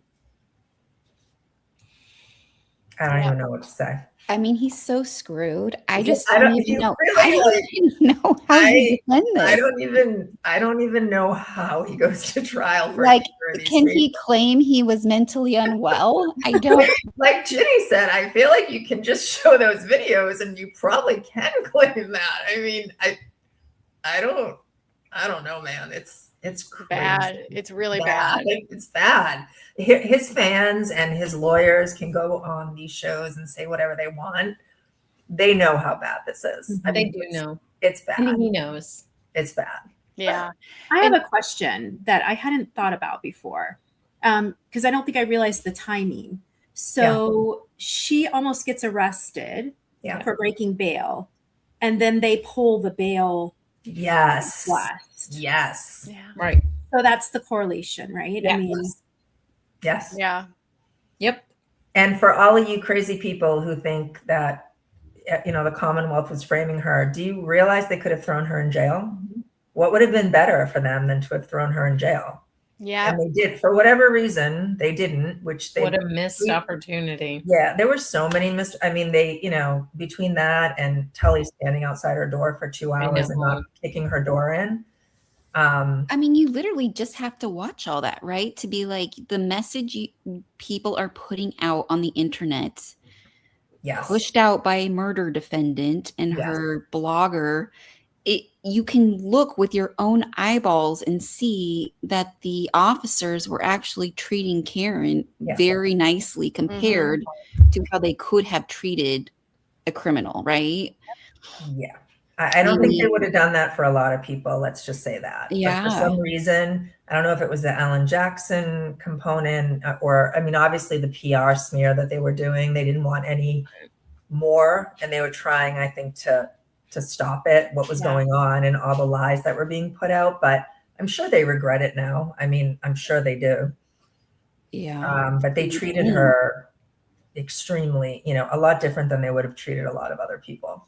I mean, and she's just going on the pod, like the mango thing, being like, they made me wear these terrible pairs of jeans. They forced me into them. And then you just match it up with the actual surveillance. And she's like, yeah, they're at the foot of my bed.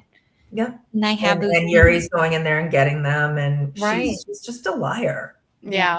A liar. Yeah. I mean, when we think about cases of, police misconduct and corruption and police brutality, for Karen to be trying to position herself as someone who is a victim of that because they didn't get her the right pair of pants and shoes is outrageous. It's so insulting. Everyone should be angry and insulted by that. Yes. Imagine what people who are imagine what people who are not treated this way by the police think watching this. Yeah. And she's like, oh, it was my, those weren't my favorite flip-flops that they gave me when where are my Havaianas? Where are my Havaianas? I'm not wearing the reef ones, damn it. Those look terrible on my feet. Gary's like, okay, let me go get the other ones then. Right. I mean, she was mowing the lawn, like how it's so unbelievably, I don't know, insensitive to literally everyone who is arrested. Well, I mean, we've seen people, like I've seen people on TV like get arrested. Yes. That barely have pants on. Like they're lucky that they were able to put pants on. Right. No, there are people handcuffed naked all the time. Yeah. Oh yeah. I mean, it just happened last weekend in Chicago, that guy that shot the 2 cops. Like he was naked. Like no one is like, what pants would you like, sir? Yeah. Can I go in and get them? I'm a professional and I have all my professional clothes in my closet and I had to wear jeans with holes in them. It's like, and I looked like that just shows how entitled. No, it really, and I mean, we've had MSP has arrested Aaron Hernandez. He was a Patriots player. So, I mean, this is a Patriots guy, right? And they pulled him out of his house with his little short shorts on. He had no shirt on. They threw a t-shirt over him, so it was barely covering him. I mean, and that's a Patriots player, right? And they're treating like Karen Read like this. Like I don't get it. If they would if Free Karen Read would just think forward just a little bit, what is she going to want to wear to jail? Is she going to want to wear a 3-piece suit? Yeah, what's going to be on the Channel 4 News that's good? Yeah. Or is she going to want to wear like dirty jeans, her holy jeans, her flip-flops, something that she's not going to destroy sitting in a jail cell? Right. Why would she want, it just, she wanted her pants. And she's like, those are the jeans, the holy jeans I wore to mow the lawn. It's like, those are probably the perfect jeans to wear to jail. The perfect jeans, because they were already jeans. Because you're going to have to set them on fire after. And that's probably why she asked for them. And I also don't think anyone needed to know she wasn't wearing underwear. I'm just saying, no one would have known if she hadn't said it. Yeah. I mean, and if that's even true, I feel like she says a lot of things. Yeah, she just lies. Yeah, Karen and the truth have never met. Nope. Let me add these back. Okay. So I think we were at 6582. 6582. Got it. Okay. Yeah, we withdrew the bail motion. You seriously cannot say anything. Oh, I already read that. Sorry. You said, I bet they'd love to arrest her again. Please don't say anything like that. The lawyers and I don't want that in the universe at all. It's already in the universe. You know why she doesn't want it in the universe? Because they didn't arrest her when they could have. Exactly. So they don't want her mouthpiece saying they would love to arrest her, because then they're scared that they may actually go arrest her. Right, because no one would have known. Nobody would have known. Her minions wouldn't have known. And then, so she reacts to a response from him that says, whatever you're comfortable with. Can we just point out, so here is the supposed investigative journalist asking the subject of his reporting what she's comfortable with, him saying. And notice that there's nothing about the truth here, right? I'm just going to report whatever makes you happy and what you're comfortable with. Right, which is, this is not journalism. We have somewhere in our community posts the ethics of journalism. This is not on the list, just in case you wondered. So then she says, so referring to that comment earlier from the video about Jill Def has a crush on you. Even my dad said so. Oh my God. It's so disgusting. It was obvious. She didn't, but you can kind of see the manipulation, right? Because this is the kind of thing he loves. Yes. So she's feeding into that. She denied that Nick was her boyfriend too. And this arrogance is why I'm still being prosecuted despite the federal investigation. He doesn't know anything you don't. I don't know who she's referring Morrissey. to. She's referring to, you'll see Oh, it. Morrissey. Yeah. Okay. So then, and she reminds him of this frequently. So then she says, I know better than you do. Well, you missed we Yeah, know something the he top. doesn't. Oh, sorry. We know something he doesn't. So that's where she's talking about Morrissey. We know something he doesn't. That I his know better office than is you do. wiretapped by the feds.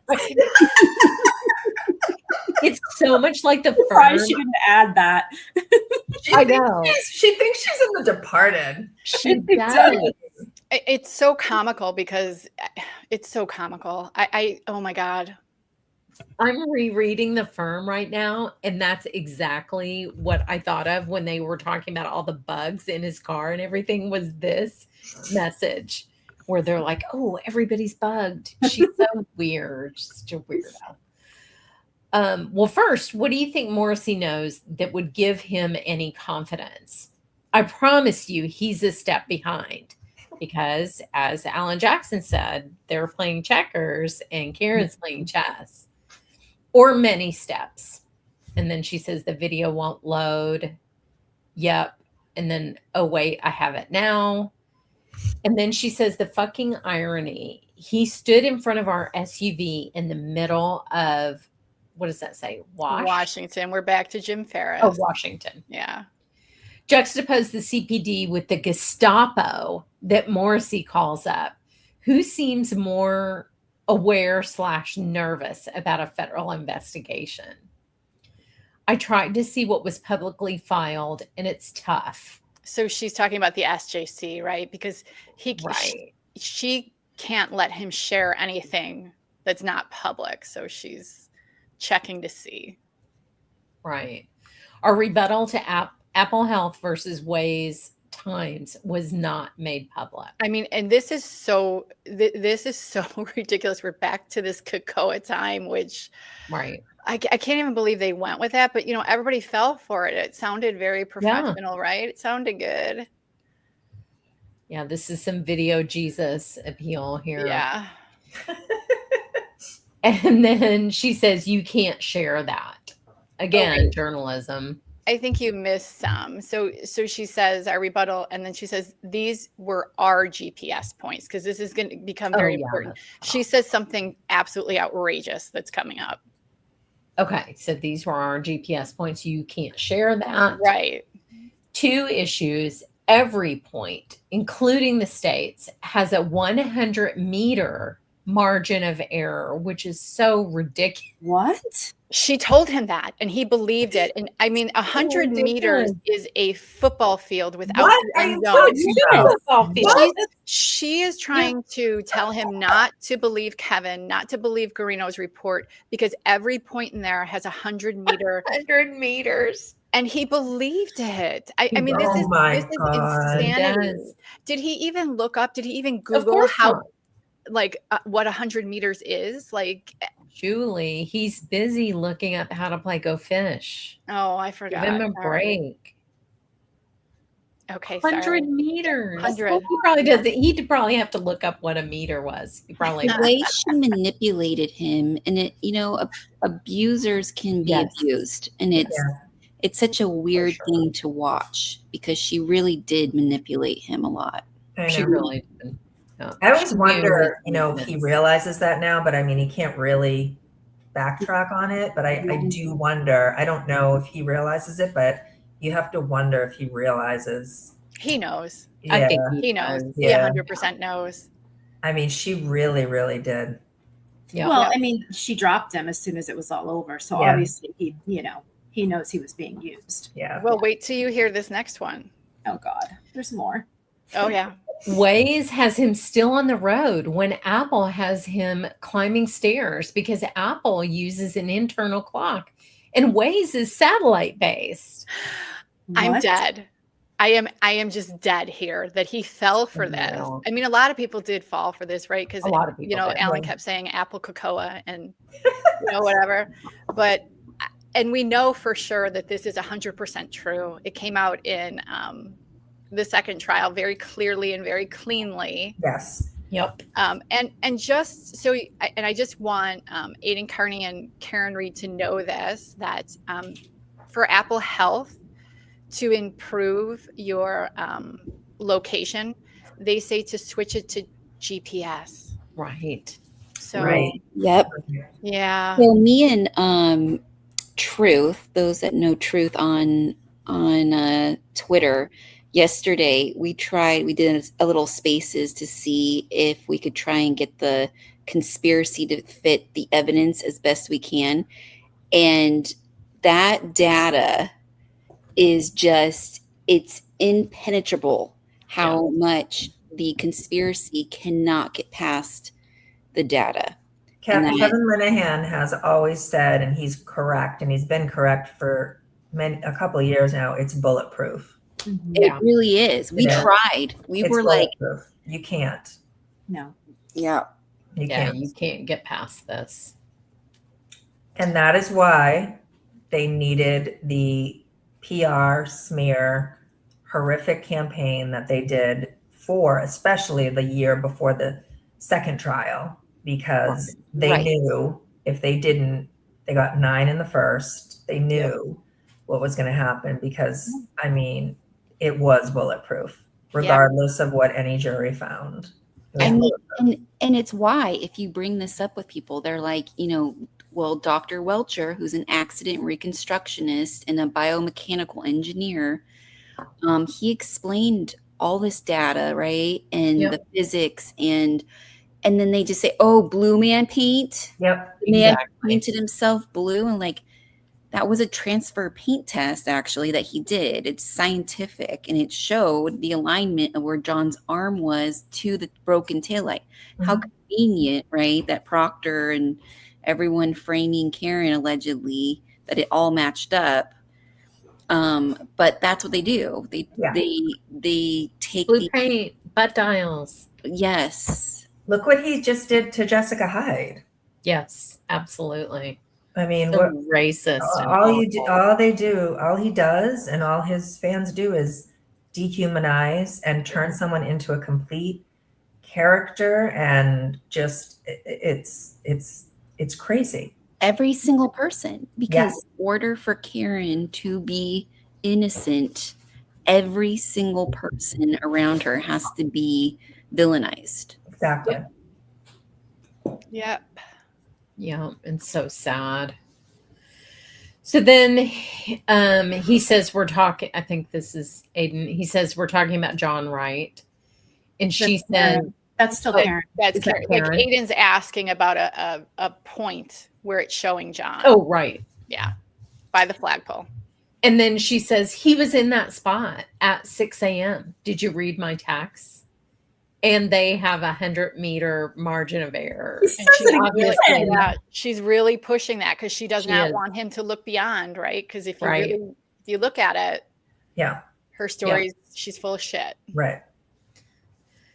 Also, she might not know what a meter is.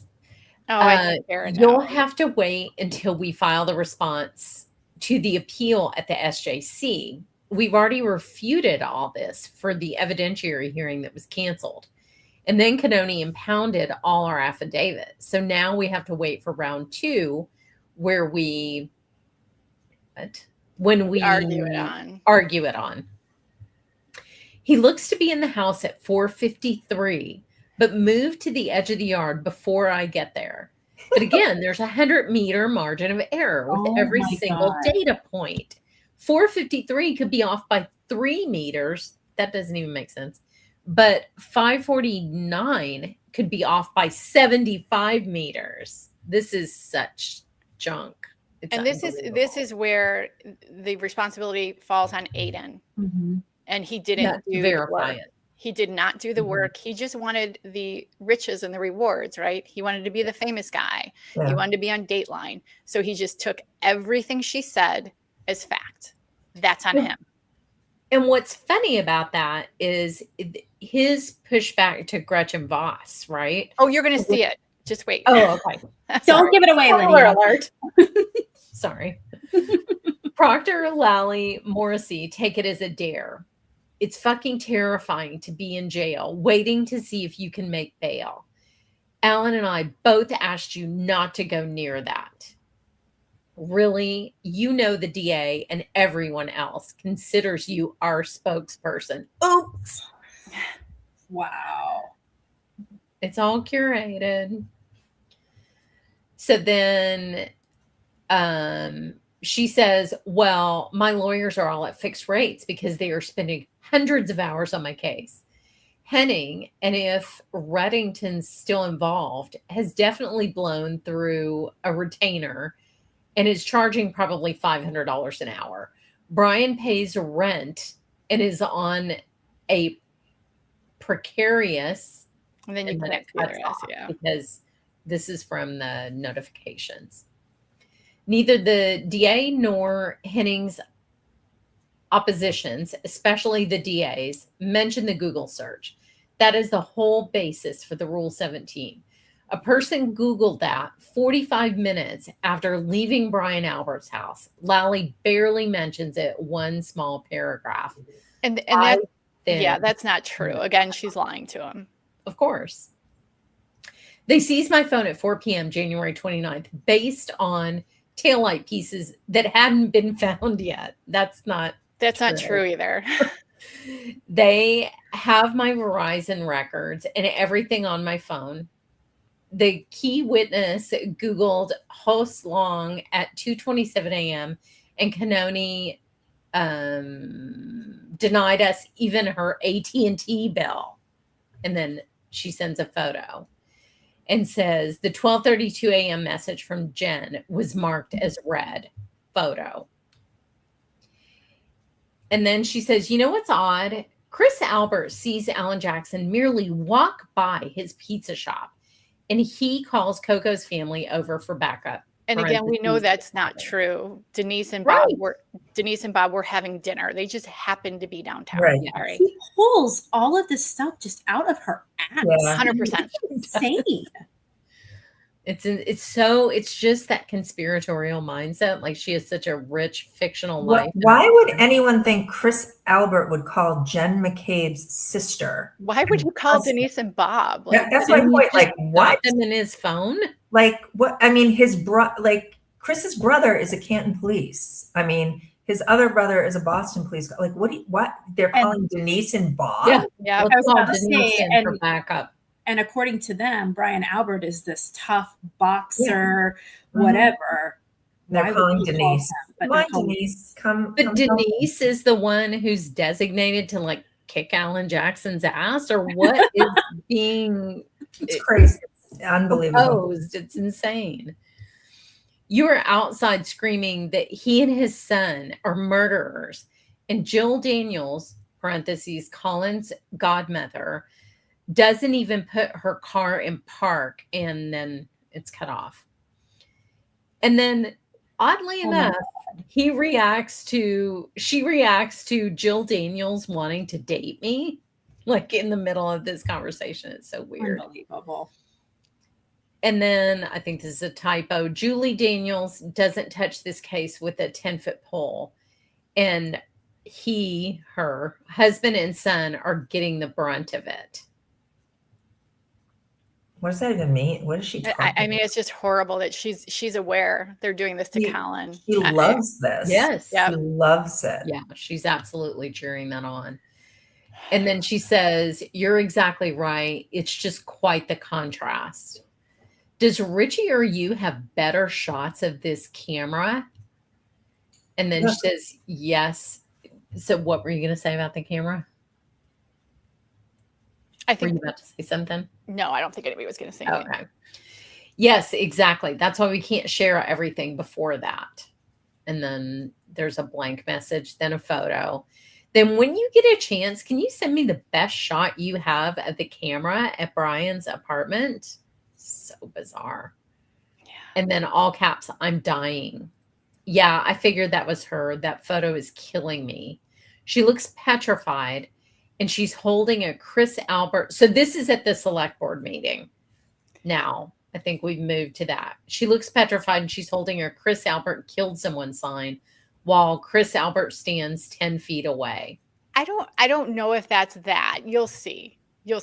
Keep going. Okay. Yeah, because it looks like, is that at noon? So he did have some people that showed up with him at the end of that. So I think she might be talking about somebody that showed up in front of B&E. Yeah. Okay. I talked about that on 2020 with Matt Gutman. And then she says no from July. Sorry. That's okay. And then she says from July, when you met him, it just hasn't been aired yet. And then fucking bootleg Davy Crockett.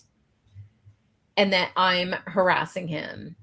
And then here's a message from the Glare. Do you want me to read that? You can. Yeah. I'm working on educating myself a bit more on the case. But I'm absolutely invested. I think what you're doing is great. Of course you learn a little more, and we'll set something up very soon. I appreciate it, man. Buddies. And then she says, did you run the plate? I'm asking someone if it's Jen's daughters. Oh, my God. She's asking Tom Beatty. Unbelievable. Yeah. Yes, right. H. How fast can you run that plate? So this is the all in the midst of Plategate. This is kind of big. It's hers. Beatty just verified. We need another photo of that house. Just ask someone to take a ton of photos, as many as they can. So this is the deputizing of all these crazy people that are stalking everyone and taking photos of them in their cars. She literally, Julie had said this before, which has always stuck with me since she said it. She literally knowingly sent just a mob of deranged lunatics after these people and their families. She did.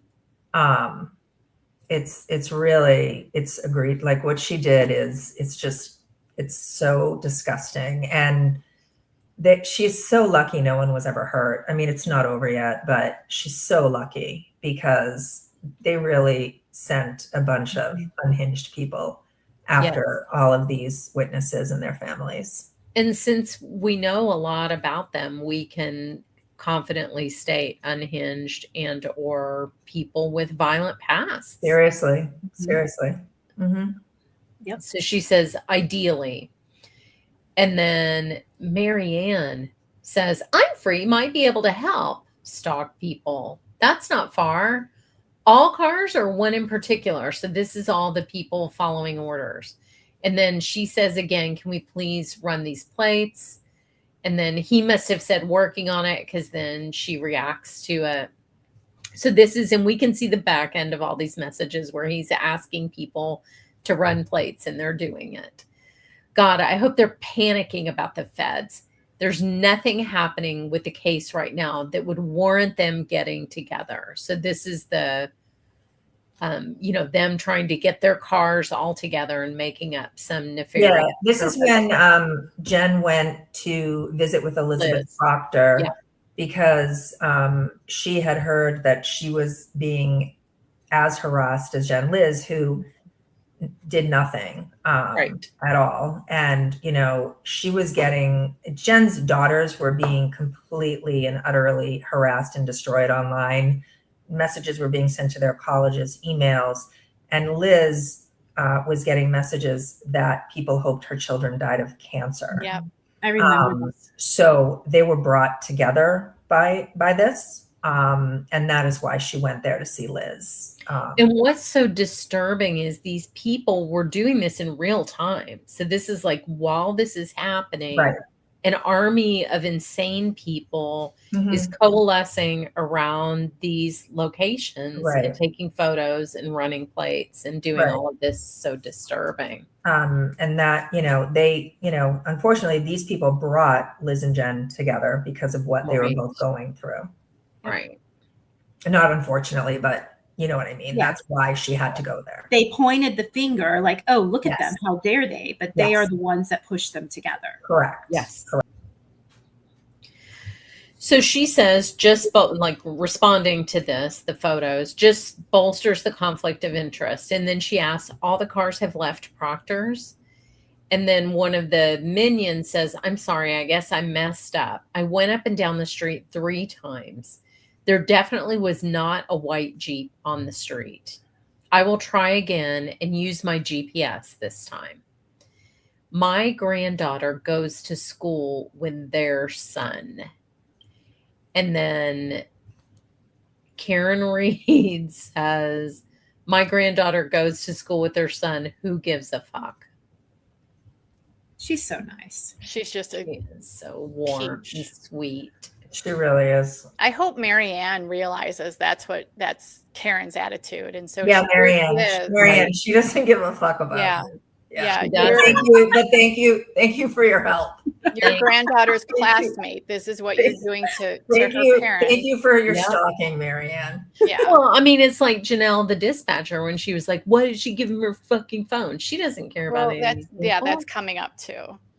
So Alan said, any meeting of the lead investigator and a witness needs to be documented for the defense. So here you can see that this information is probably being passed to Alan Jackson, right? And he's curating right. And she wasn't meeting with the lead detective. He wasn't home. Correct. She doesn't know the lead detective. And I mean, we just explained what was going on. Which, and now that can probably be shown pretty easily by his cell phone. Just saying. We motioned for it last week. All MSP notes of meetings with witnesses. So she's implying that this was an official police meeting with witnesses. Right. I can't wait. We'll need an accounting of what they talked about. This ought to be good. Photo sent. And then Carrie Roberts' gray Ford Explorer. So this is when they're sending all these photographs of all the vehicles. And then she says, or Morrissey. That's what someone is saying.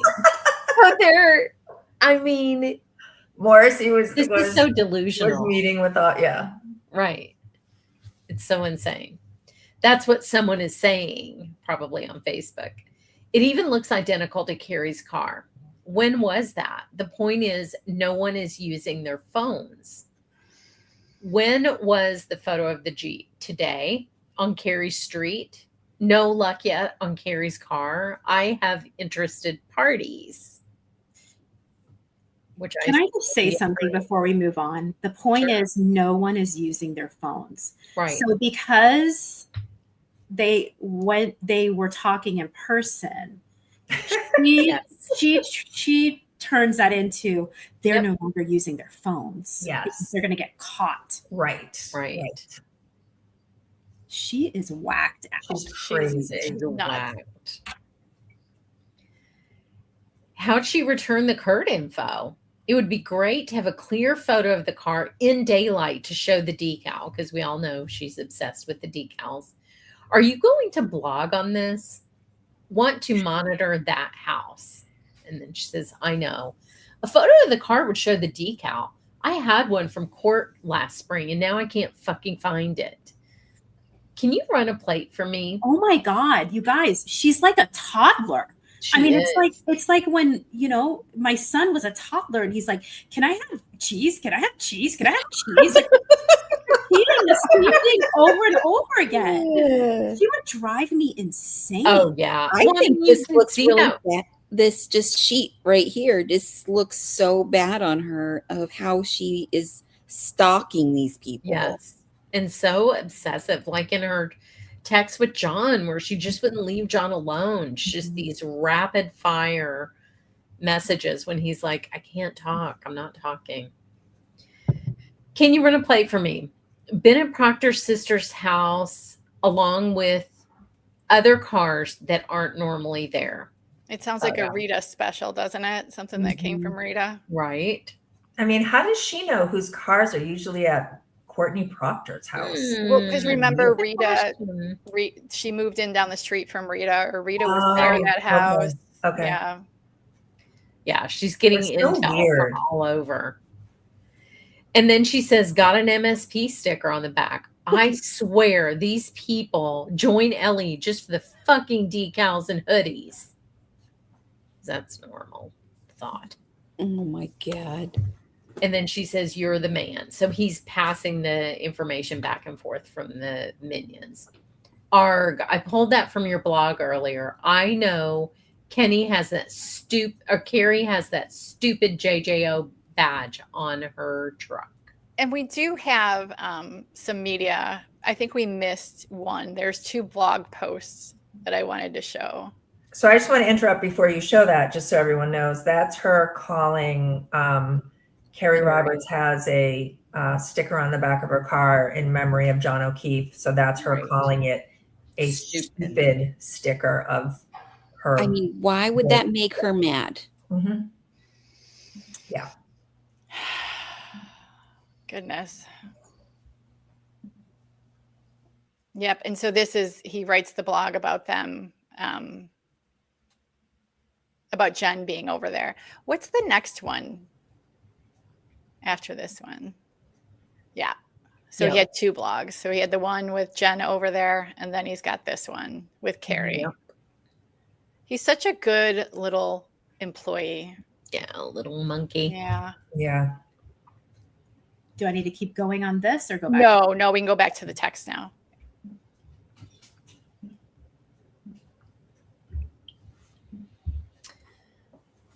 Okay. So they send Proctor's wife outside to go deal with her for 30 minutes. And then I don't think I need it quite at this point. What I'd love is for someone to do surveillance at Wentworth tonight. Oh, that's right. Can you take a swing by Proctor's and see if there's a public sidewalk or any public property near the house?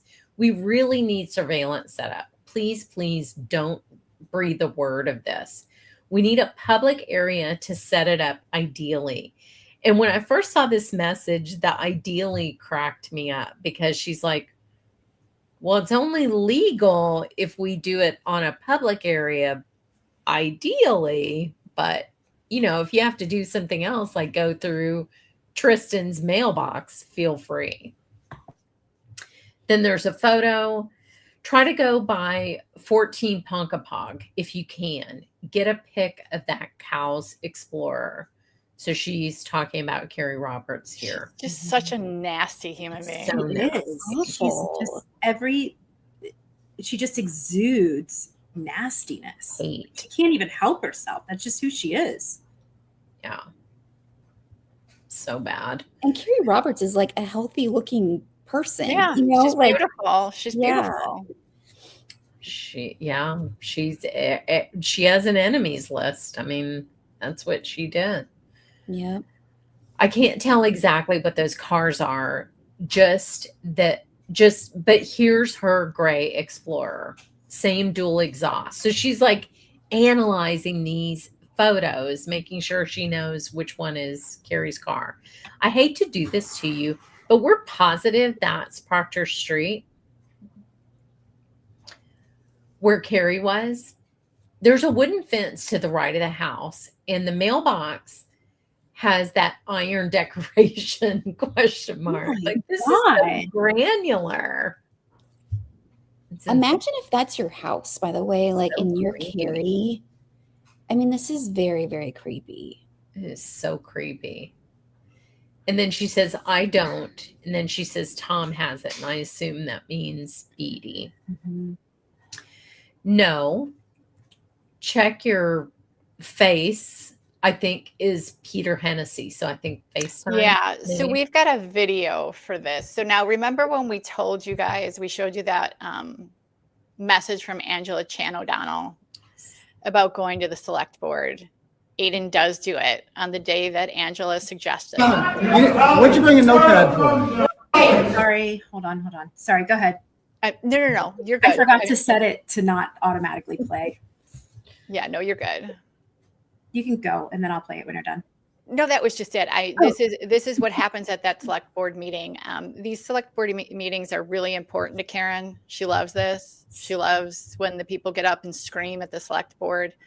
But this is the one that Aiden showed up to after Angela showed him. After Angela told him to go there because the witnesses might be there.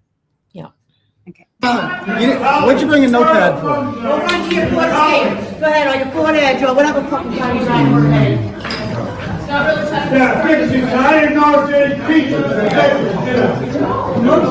Is democracy dead in Canton? Yes. Have you guys banned is the First Amendment officially suspended in this town? Chris. Whoa, what's this violence? What's this all about? I'm just trying to ask an elected official a question.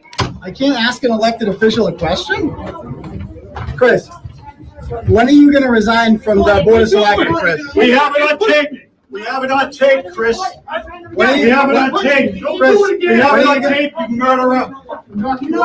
Don't you think you should resign, Chris? Isn't it kind of ironic that you're on the traffic subcommittee, but you killed a man? Isn't that just a little bit ironic, Chris? Chris, what time did your son call and leave 34 Fairview Road on the morning of January 29, 2022? Who picked him up? Who called Allie McCabe to pick up Colin that night, Chris? Who called Allie McCabe to pick up Colin? Was it you? Whose Ford Edge was that parked that Lucky Laughlin saw at 3 a.m, Chris? You're not driving tonight. What? I know all about you. Chris. Oh, wait. Do you have a license, Chris? Do you get to keep your license after killing a man? You don't work in my car, right? Do you? Oh, you need an escort, Chris? I'm not going to hurt you, Chris. I just want to ask you a few questions. Come on. You get when you frame innocent people for murdering. Chris, are you at all worried about your son going to jail? Are you? Of course he ain't. What about your brother? Are you worried about Brian going to jail for killing Boston police officer John O'Keefe for their role in murdering Boston police officer John O'Keefe? Do you think that's funny, Chris? Chris, how do you afford a car if you owe $60,000 in taxes? How'd you pay for this car, Chris? Chris, you pay for yours? What is that? How'd you pay for yours? With money, with that, with money. I mean, what's confusing about that, Chris? You did kill a man, right? You're gonna kill me? You're gonna kill me? There we go. Shameful man right there. Chris Albert killed a man, a Hungarian foreign exchange student. He was drunk driving. He rear-ended somebody on the highway, and he kept going. And now he has the nerve to accuse Karen Read, a completely innocent woman, of murder. Do you feel at all sad about that, Chris? Do you feel all sad about that? Chris, why'd you bring a notebook if you didn't take any notes? Chris, why'd you do that? Look at the cross. I'm gonna wait until he answers. You really have a cross? You have a crucifix? How are you gonna have a crucifix if you're going to hell? How are you gonna have a crucifix if you're going to hell? Hey, Chris, you've hit enough people with your car. You've hit enough people with your car, Chris, okay? Take it easy, Chris. Yep. Take it easy, Chris. I don't want to get hurt either. Shameful. Shameful. Shameful. Shame on you, Chris. You're a disgrace. Excuse me, old man. Shame on you. Don't fucking touch me, old man. Who the fuck do you think you're touching, son? Fucking touch me again. All on camera. All on camera. Shameful. Seriously, who are you? Who are you? Who are you? You here to enable murderers? You're staring at me the whole time. You want to make out with me or something? What are you looking at me for, sir? Who are you? Who are you related to? Who are you, Grandpa? Are you here to defend the honor of murderers, sir? What, do you? I mean, you're staring at me. You got anything to say? Who are you? What's your name? What's your name, sir? What's your name, Grandpa?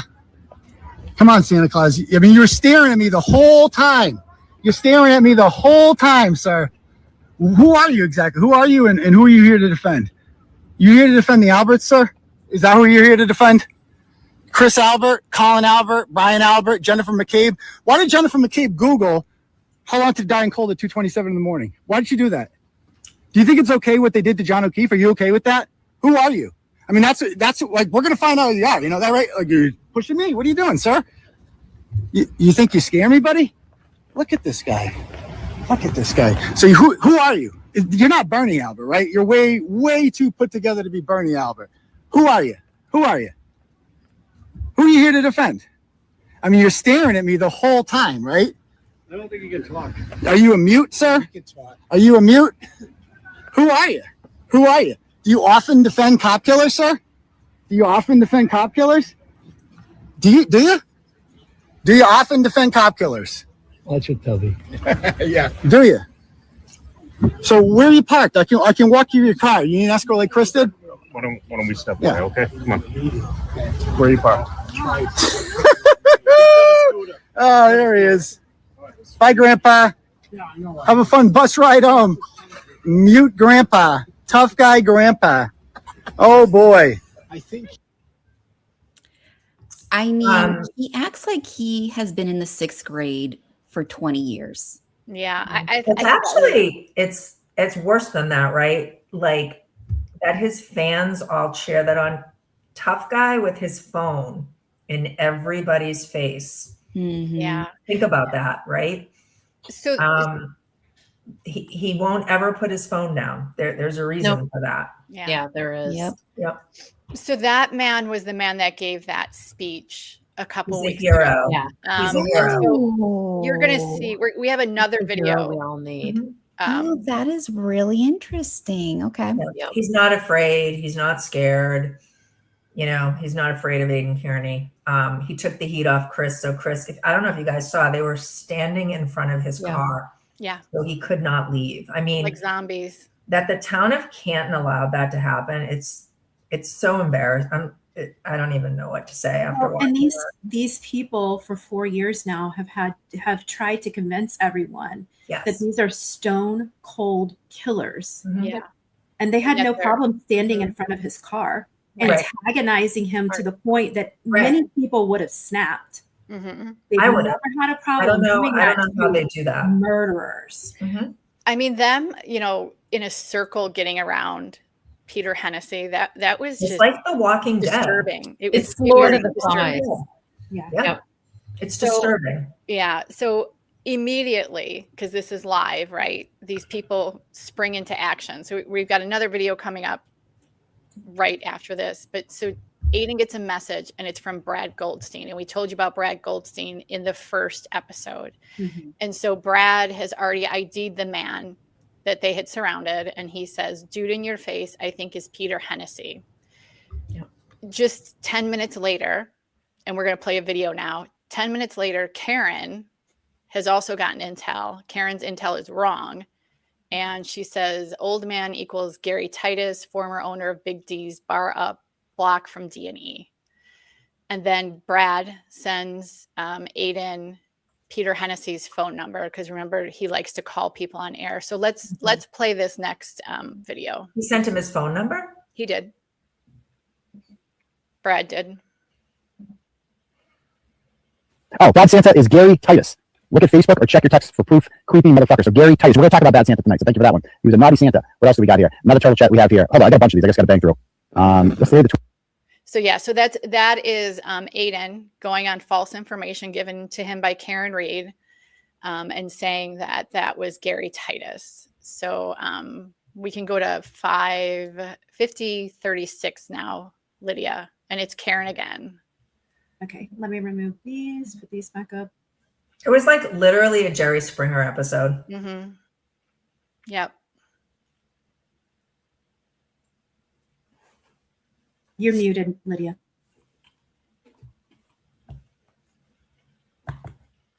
You're still muted.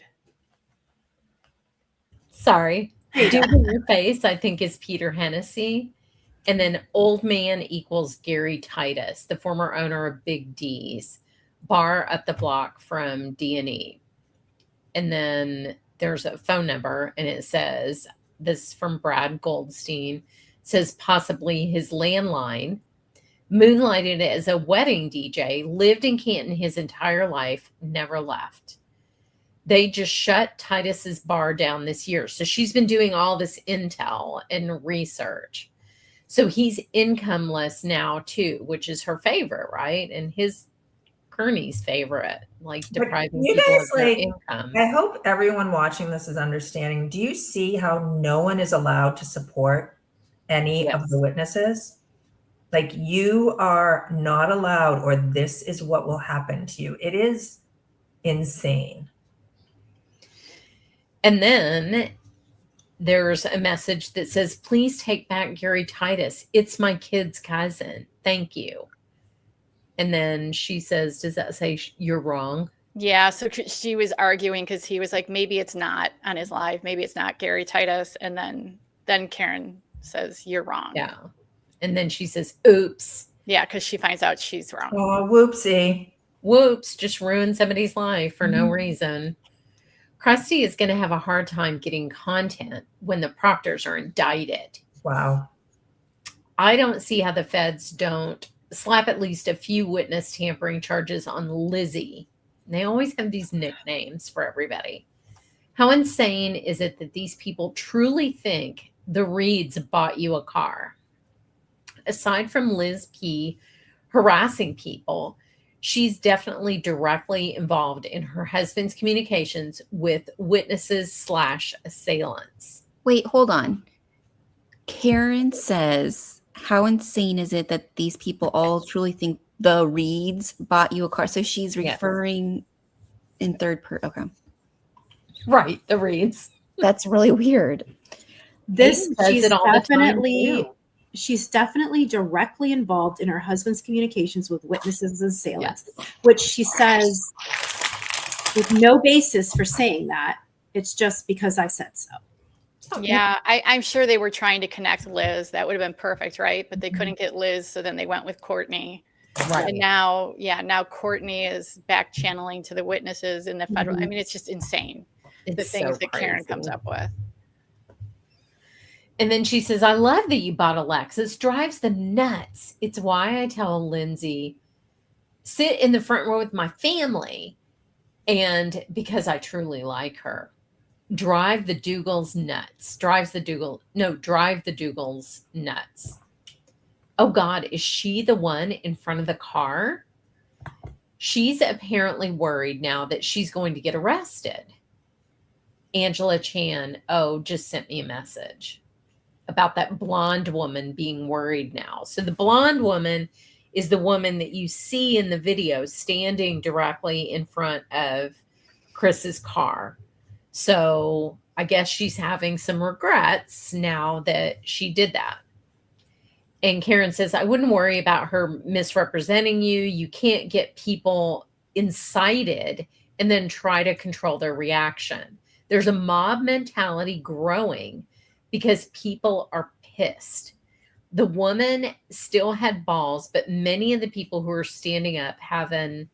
So I think, and I think this is a really important message, this 4861, because it shows that Karen knows there's a mob. Exactly. She knows what's happening. Yep. She knows what her lies are doing. She loves it. Yeah. She loves it. Yeah.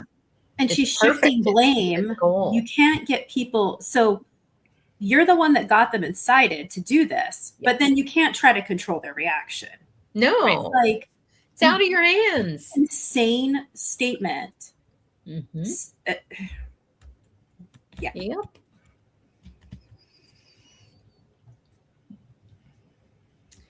Two weekends ago, Chris Albert sent his goons to block my car, all caps, from driving down Washington. And now he is powerless to stop someone from doing it to him. The message was the clear. Galvins? Yeah. The goons. Don't let her get to you. It's shocking. There aren't more people going off, which is sick because that's just like she wants to ratchet it up from what it already is to something worse. And here she's saying again, the message was sent. Like, right. You do it to me, we're going to do it to you. Mm-hmm. He's powerless from stopping someone from doing it to him. The message was clear. Yes. And that aided Carney to send a message to Chris Albert. Yep. And that Chris is the one that sent his goons. I mean, they always act like this is the mafia, and they're off sending people to do things. Yeah, it's so dramatic.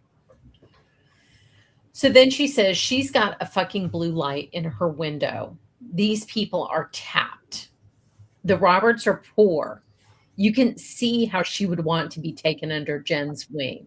Whoa. She's not poor, but not better off like the McCabe. So there's so much resentment. Like, she has a lot of resentment. What does that mean, blue light in the window? Carrie had a blue light honoring John in her window. Yeah, honoring one of her best friends. And Karen is also angry about that. Yep. She doesn't like the decal. She doesn't like the blue lights. Anything that indicates that people are supporting the O'Keeffes. She doesn't want anyone remembering John O'Keefe. She's jealous of all the relationships, all the people that loved him. Yeah. Wow. So then she says, sweet, there's this stupid fucking decal on the back left. So this is the decal she's obsessed with on Carrie's vehicle. I know. I don't know what this is. I'm overall okay with it. And then she says, Allie is not Colin's cousin. So there's the first lie. Yeah, I saw that. And then she says, this just kills me. Like, this is where you can see that Karen Read is too gross, even for Alan Jackson. Alan hates when I say crusty panties. So the next time around, I say Kate Peter, and then he gets my point. And then reacted to when your source is named crusty panties. So she's even too crude and disgusting, and so is Aiden, even for someone with absolutely no standards whatsoever, Alan Jackson.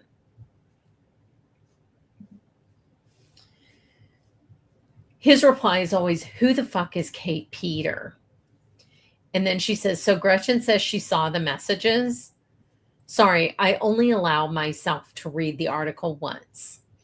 You're just showing me how texts are deleted. So this is the exchange between Aiden and Gretchen Voss, where he's pushing her to say that the messages from Colin are photoshopped, essentially. Yeah. So we do have some, we have a video that we missed, and then we've got a video and a text and a blog for this next series of messages. So, and this next video is from a live that he did on 10/1. And he's explaining something. So, interview or meeting between Proctor and any witnesses be recorded. They've been told to do so by the court. So if this is whatever happened in this house, if it's not entered into the public record, then it's not an interview. It's friends hanging out. That's what this is. And I think that we can all opine. I think most people would opine from this, one of their favorite words, that why would you be there? Like, why don't you just call her if you have something to ask? Why don't you text? All right. That's the kind of thing you do if you believe your phones are tapped, right? And for good reason that your phones are tapped. Think of what's going through their minds right now, right? When they saw that Lucky Loughran was approached by the FBI, they didn't know that. The FBI approached Lucky Loughran in May. They were in the dark with that. They had no idea. Why is the FBI talking to the plow driver? That means he's investigating us. That means he's investigating us. And then they all start getting grand jury. And keep in mind, Lizzie Proctor, we know how anal this woman is and what a psychopath she is. She's orchestrating and quarterbacking a lot of this stuff, quite frankly. And Lizzie Proctor is probably like, you know, like the go-to with these people, the connection. She connects Michael to all these people. And so Jen is over there and they're talking. Hour and a half later, Kelly Roberts shows up there too. What a coincidence. What a coincidence. She is. do you see how that was all from Karen? Yeah. Yep. That whole thing was from Karen. He adopted it as fact, and then he told all of these people that. Yep. And now we're going to go into some of the Gretchen stuff.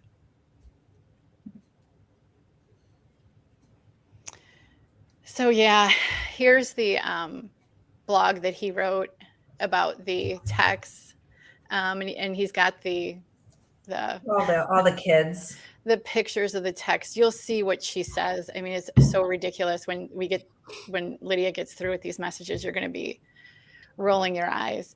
So this is the message that she's saying Gretchen has, this screenshot of these messages. Right. Is that what she's talking about? Yeah. Okay.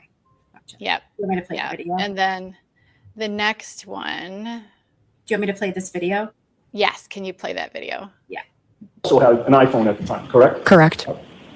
Now, with regard to the timestamp on those messages, the conversation about I'm here, I believe gave the time 12:10 a.m., correct? Correct. Are you aware how easy it is to change that time? No. Are you aware that all you need to do is go from settings to general, and then there's a date and time that you can alter? Objection. Are you aware of that? No, I didn't know that was a thing. You know that when you set up your iPhone, you have to choose a time zone, correct? Correct. And you always choose the New York time zone because that's where Boston is, right? Correct. Are you aware that if you go into settings, general, and then date and time, you could change the time zone to wherever you're going? I guess I didn't, but once I set my phone up, I have no reason to change the time. See? And in addition to changing the time zone, you literally can choose any time that you want. You could make 1:45 a.m. to 12:10 a.m. in about 3 seconds. Did you know that?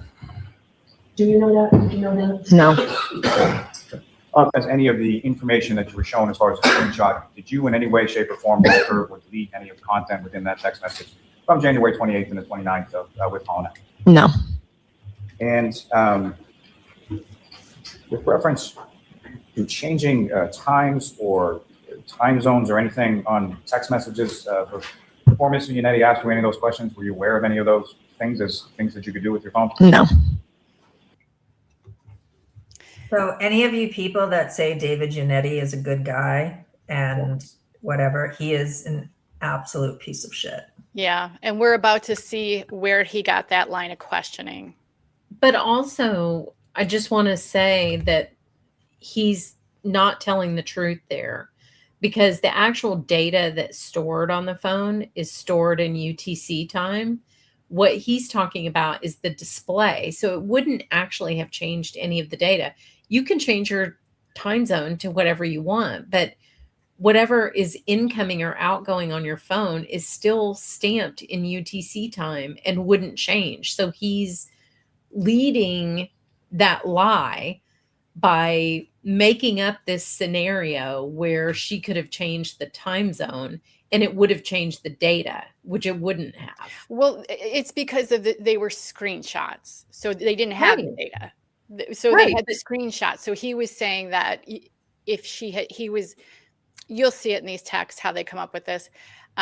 He was implying that if she changed the time, Yes. then it would change because they were only screenshots. But it's so easily falsified, is my point, is that if they really wanted that information, it's very easy to prove with the actual data from the phone. So it's just a red herring. But they didn't, but that is what allowed the argument to keep going. Right. And what allowed it to is because they were screenshots. But if the screenshots are good enough for the FBI, then they really should be good enough for everybody else. Because you cannot say, on one hand, the feds are investigating and there's something there, but what the feds find and what they find to be credible evidence, no, that's not true. Like you can't sit on both sides of the fence there on that one. Mm-hmm. Right. But the reality is the screenshots are good enough for free Karen Reed. Yeah. So these next ones we go into, she starts, you'll see what these people do. So she says, sorry, I'll only let myself read the article once. You're just showing me how texts are deleted. Look at this. I can put Liza and Alan at the murder photo. It's like the DeLorean. Sure. Fuck. Can you test that? Have you texted anyone around midnight that you can check? I haven't had a life in 2 years, so I can't check. And then she sends a couple photos and she says, call out Gretchen for not confirming that stupid looking manipulated text from Colin. Did you call her out on missing the lack of a date stamp for January 29th? She's a journalist at a major magazine and she verified this date. And then in parentheses, I didn't read your last blog yet. The irony that she's mad at Gretchen and saying she doesn't vet information. I know. Go easy on her. She's wearing a BC hat. Alan Jackson and David Yannetti are part of the justice system, thankfully. I mean, most people are fucking stupid in general. And then she says, I guess I don't get excited about anything that happens in our court anymore. Oh, except when Alan said, what Mr. Lally should have said is that the hair was forensically determined to be human by the woman who faked her proficiency exam by failed her proficiency exam pertaining to testing. I immediately asked myself, who fucked with the GPS data? And then she said, because it's non-existent, same as Google Nest. Wow. Is this sauce any good? So this is one of their little pet phrases they love to say between each other. She also said something would happen the week of the hearing. The one thing that's weird is that they're waiting for the phones. Who is? The feds? What the hell are they waiting for? We've been denied every step of the way, unless they subpoenaed the phones from all the McAlberts and they're extracting them currently, I assume. Do you have a show tonight? And then she says, why? The 3 kids are all really cute. They're poor parents. Geez, Aiden, you're one away from the death trifecta. So he's talking to her about someone who passed away. And she's saying these things always happen in 3s. So that's kind of morbid and weird. And then she says, where are they from originally? I'm glad they pray. I went to church with John's dad on Sunday, and I always tried to get the kids / John to go. On Sundays. I think she's saying in the past. Like, right. Oh. Yeah. Just to try to have peace over their sister's death. And then she says, yeah, that neighborhood in Tennessee looks wicked nice. And I think they're talking about this person that passed away. Wow, he sounds super nice and supportive. And then back to church. Yeah, not every Sunday, but many. Super early, usually 7 a.m. Then we'd go out for breakfast. Karen, she probably did that once with him. Right, I was gonna say, probably once or twice, just to be like. Surprised she wasn't struck by lightning in the church. And then she's asking again about this person that passed away. Are they a good couple? Ugh, that's awful. I'm sorry. Maybe they'll end up having another baby down the road. And then she says, how is it? Hey, I feel terrible if you're battling depression. No bueno. I felt that way once in my life and it was torture. Oddly enough, it wasn't that time that her boyfriend died. She was just like, it was just once in my life. I felt like I was in a bubble all by myself. Ugh, anyone would feel that on the brink of all that happened. I'm glad you don't really feel like that anymore. Maybe go to Tennessee in a few weeks and see your friends when everything calms down for them. They're probably inundated and overwhelmed right now. Why can't we have someone post outside Monday? No, Mobley on Thursdays. And then she sends a photo. So this is another assignment for people to be somewhere. It's not an error that Colin's text didn't date stamp. Alan and I tested it last night at 11:55 p.m. and 12:10 a.m. Doesn't date stamp in a continuous conversation. So they're up and chatting at midnight. Can you please resend me all those photos of the cameras at Brian's in Norwood? I forgot to save them. So this is the apartment that she's been asking for the camera information from.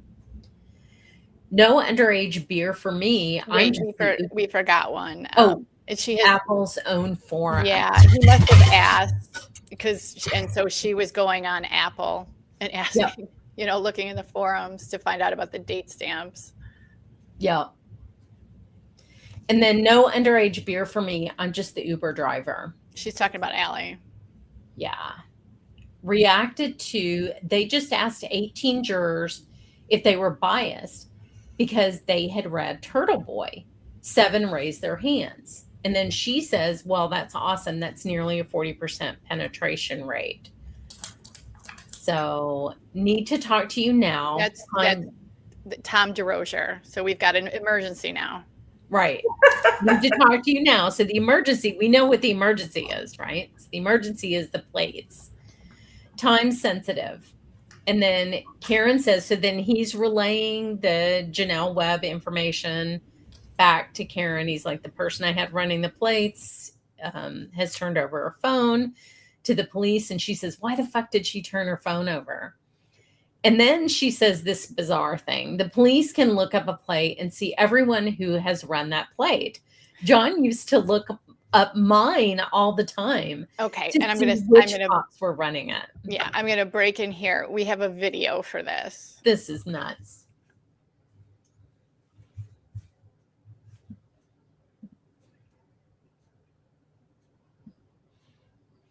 Oh, whoops. Hold on. Sorry. It's a big deal. Now it's like this huge deal. So I guess I was told that Bukaki went down there to this person's employer with a warrant for the phone. That's what I'm told. They have a warrant for the phone, and they took this individual's phone and they did God knows what with it. Now, I would like to say, I'm looking forward to speaking with this person. They won't talk to me yet. I'm wondering I'd like to see the warrant and what judge signed off on the warrant. Is it Cannoni? Wouldn't that be something if Cannoni was the judge that signed off on that warrant? And what did that warrant give them access to? Do you get to look through all this person's pictures? Do you? And more importantly, do you get to look through their Facebook messages? Because I believe that requires a different warrant. Because Facebook is an external app that you download onto your phone. So, for instance, if this individual was logged into a different Facebook account on their phone that was not theirs, or if they just logged out of their Facebook account, that wouldn't come up. That wouldn't come up. Also, I deleted all the messages on my end because, remember, the state police are too stupid to find deleted messages. That's what they want us to believe. So if they find my deleted messages on there, that's going to be interesting for them to explain how all of a sudden they can find deleted messages. Interesting. But I don't give a shit. I mean, I just put a Facebook post out asking people if they want to run a play for me. People did, and it is what it is. And this person should not lose their job. Now, if I were this person, I would get a lawyer, and I'd like to help them with that lawyer too. So whenever they feel comfortable, they can reach out to me. And I will help you get, number one, get a lawyer, and number two, pay for it. Because what you did, sir or madam, you're a whistleblower, right? You're a Snowden. You're the good guy. You saw a corrupt institution doing something illegal, and you did something about it. And you tried to do the right thing. And now they're coming after you for it. So don't pay attention to all the assholes in the comments saying things like, well, they shouldn't have done that. You should have. You did the right thing.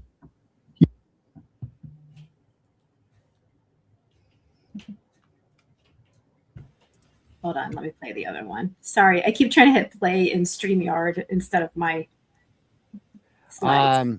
Police can't run it without, and police can't run it either without a legit reason. Technically, do you know how many cops do that all the time? When you run a plate, if you're a cop and suppose you have a girlfriend and she's good looking.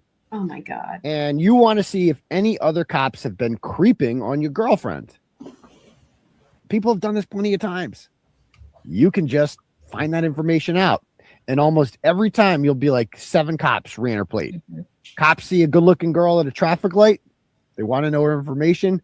Just run her license plate. Happens all the time. And every cop out there listening knows it. They know it. This is like so common for them to do.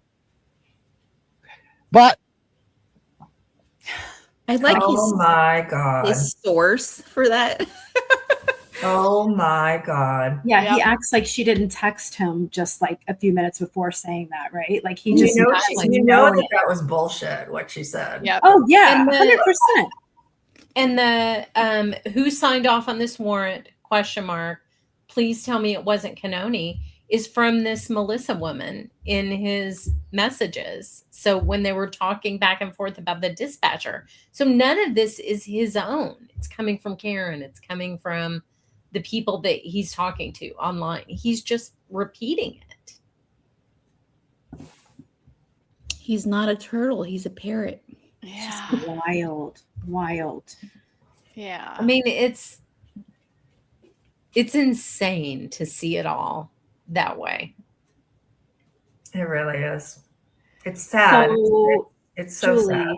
So we'll finish Tom really quick. Okay. I was going to say. And then we'll stop at 4176. Okay. Okay, so she's talking about the penetration rate. Police can look up plate. And then Tom says, whoa. Oh, no. Then he says, nope. Oh, wait a minute. Did I skip one? Police can look up a plate. Everyone see everyone who's run that plate. And then I can't see that. Rattled hard, I think it says. Yeah, rattled hard. She's using her head, though. Her head, though. Okay. So then he says, that's good. Because she hasn't, his spelling is so bad. This is hard to read. She hasn't that I know of. She did seem that Bukkake has it for you. You seem to be the reason. She got her Miranda rights given to her. So if had to go in front of a judge to get the warrant, so he's talking about the dispatcher. And then he says, nope. Whoa, that's a stretch. And then Karen says, ? Have you confirmed from Tom DeRozier that all that happened this morning? Yeah. And then we've got a lot. There's some good stuff that comes up. We're going to have to do a third show, you guys, because we're going on 3 hours. But yeah. You're going to see some really disturbing stuff that comes up next. And Karen's reactions and the things that Karen says about the witnesses being harassed is really, really disturbing. Yeah. So, I mean, I think this is really interesting, and I think everyone needs to see it. So I would love to do a third show on it. Yeah. Crazy how it's literally word for word. Yeah. Like she says it, he writes it. She says it, he writes it. I mean, that's all it is. Yeah. It's called curation.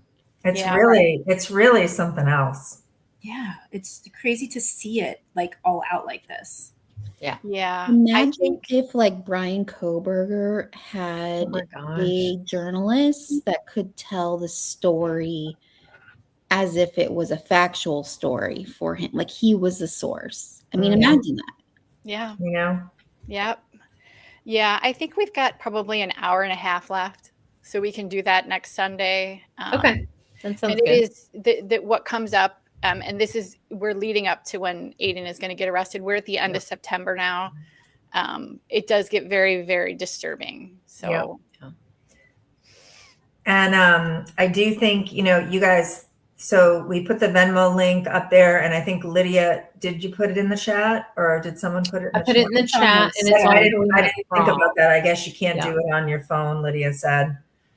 Right. So we have the link, and then the actual Venmo ID is in the crawl across the bottom. Okay. So if you just want to open up your app and then do @testify, you can donate that way as well. Awesome. And I know we're going to do a fundraiser on here when we can. We're going to all put it together. We'll do something fun, and hopefully we'll have we will have guests come on and stuff like that. And then we're also, in Mass, we're going to get a few events together for everybody that everyone can come to. And it's really, really important. Anything you can donate, if you can share it with people, because in my opinion, Karen and her lawyers are trying to bankrupt these people. Yep. So they stop, right? Just like they tried to get them to stop and go away for the case, right? Trying to get their phones, trying to intimidate them. Like that's what they're trying to do now. Between her ridiculous lawsuit, trying to sue them for testifying against them. Let's not forget what that is. And it is so expensive, you guys. It's so expensive. And we're not even at the defamation suit yet, right? Where they're still trying to get that absurd lawsuit thrown out. So anything you guys can donate, and if you can't, send a prayer, think about them. Or share. I think it's worth noting too is that this is happening in other places. So we need to put a stop to it. And this is why this is important on top of all that. Like we are saying no to witness intimidation. Yeah. This can never happen again. Yeah. It can't happen again, you guys. It is, you're seeing it, right? You're seeing it happen in real time, what happened. And it can't happen again. And they, they decided to sue them for defamation, right? To try to get it's not about money. Obviously, what do you think they're going to get from Aidan Kearney? They're not stupid. But this is about their names, their reputation, and about John, right? What happened to John O'Keefe, what they did to the O'Keefes, what they did to his family. And for the next witnesses in Massachusetts, that have to testify, it cannot happen again. So we really, as much as we can, we got to try to help these people. And we're going to obviously try to put we're going to put a fundraiser together for the show. And then also we're going to get some things together for people around here that they can come to. Tweety makes a good point. Next Sunday is Mother's Day. So we might have to pick another day. Thank you. We'll figure it out. Yeah, we will. One of the things I want to say, there is an account on Twitter. I think we had to discuss the account like a couple shows ago. The account's name is Randall. They do some terrific research. So if you guys want to follow that account, they've done some tremendous research. I've had a couple with Randall.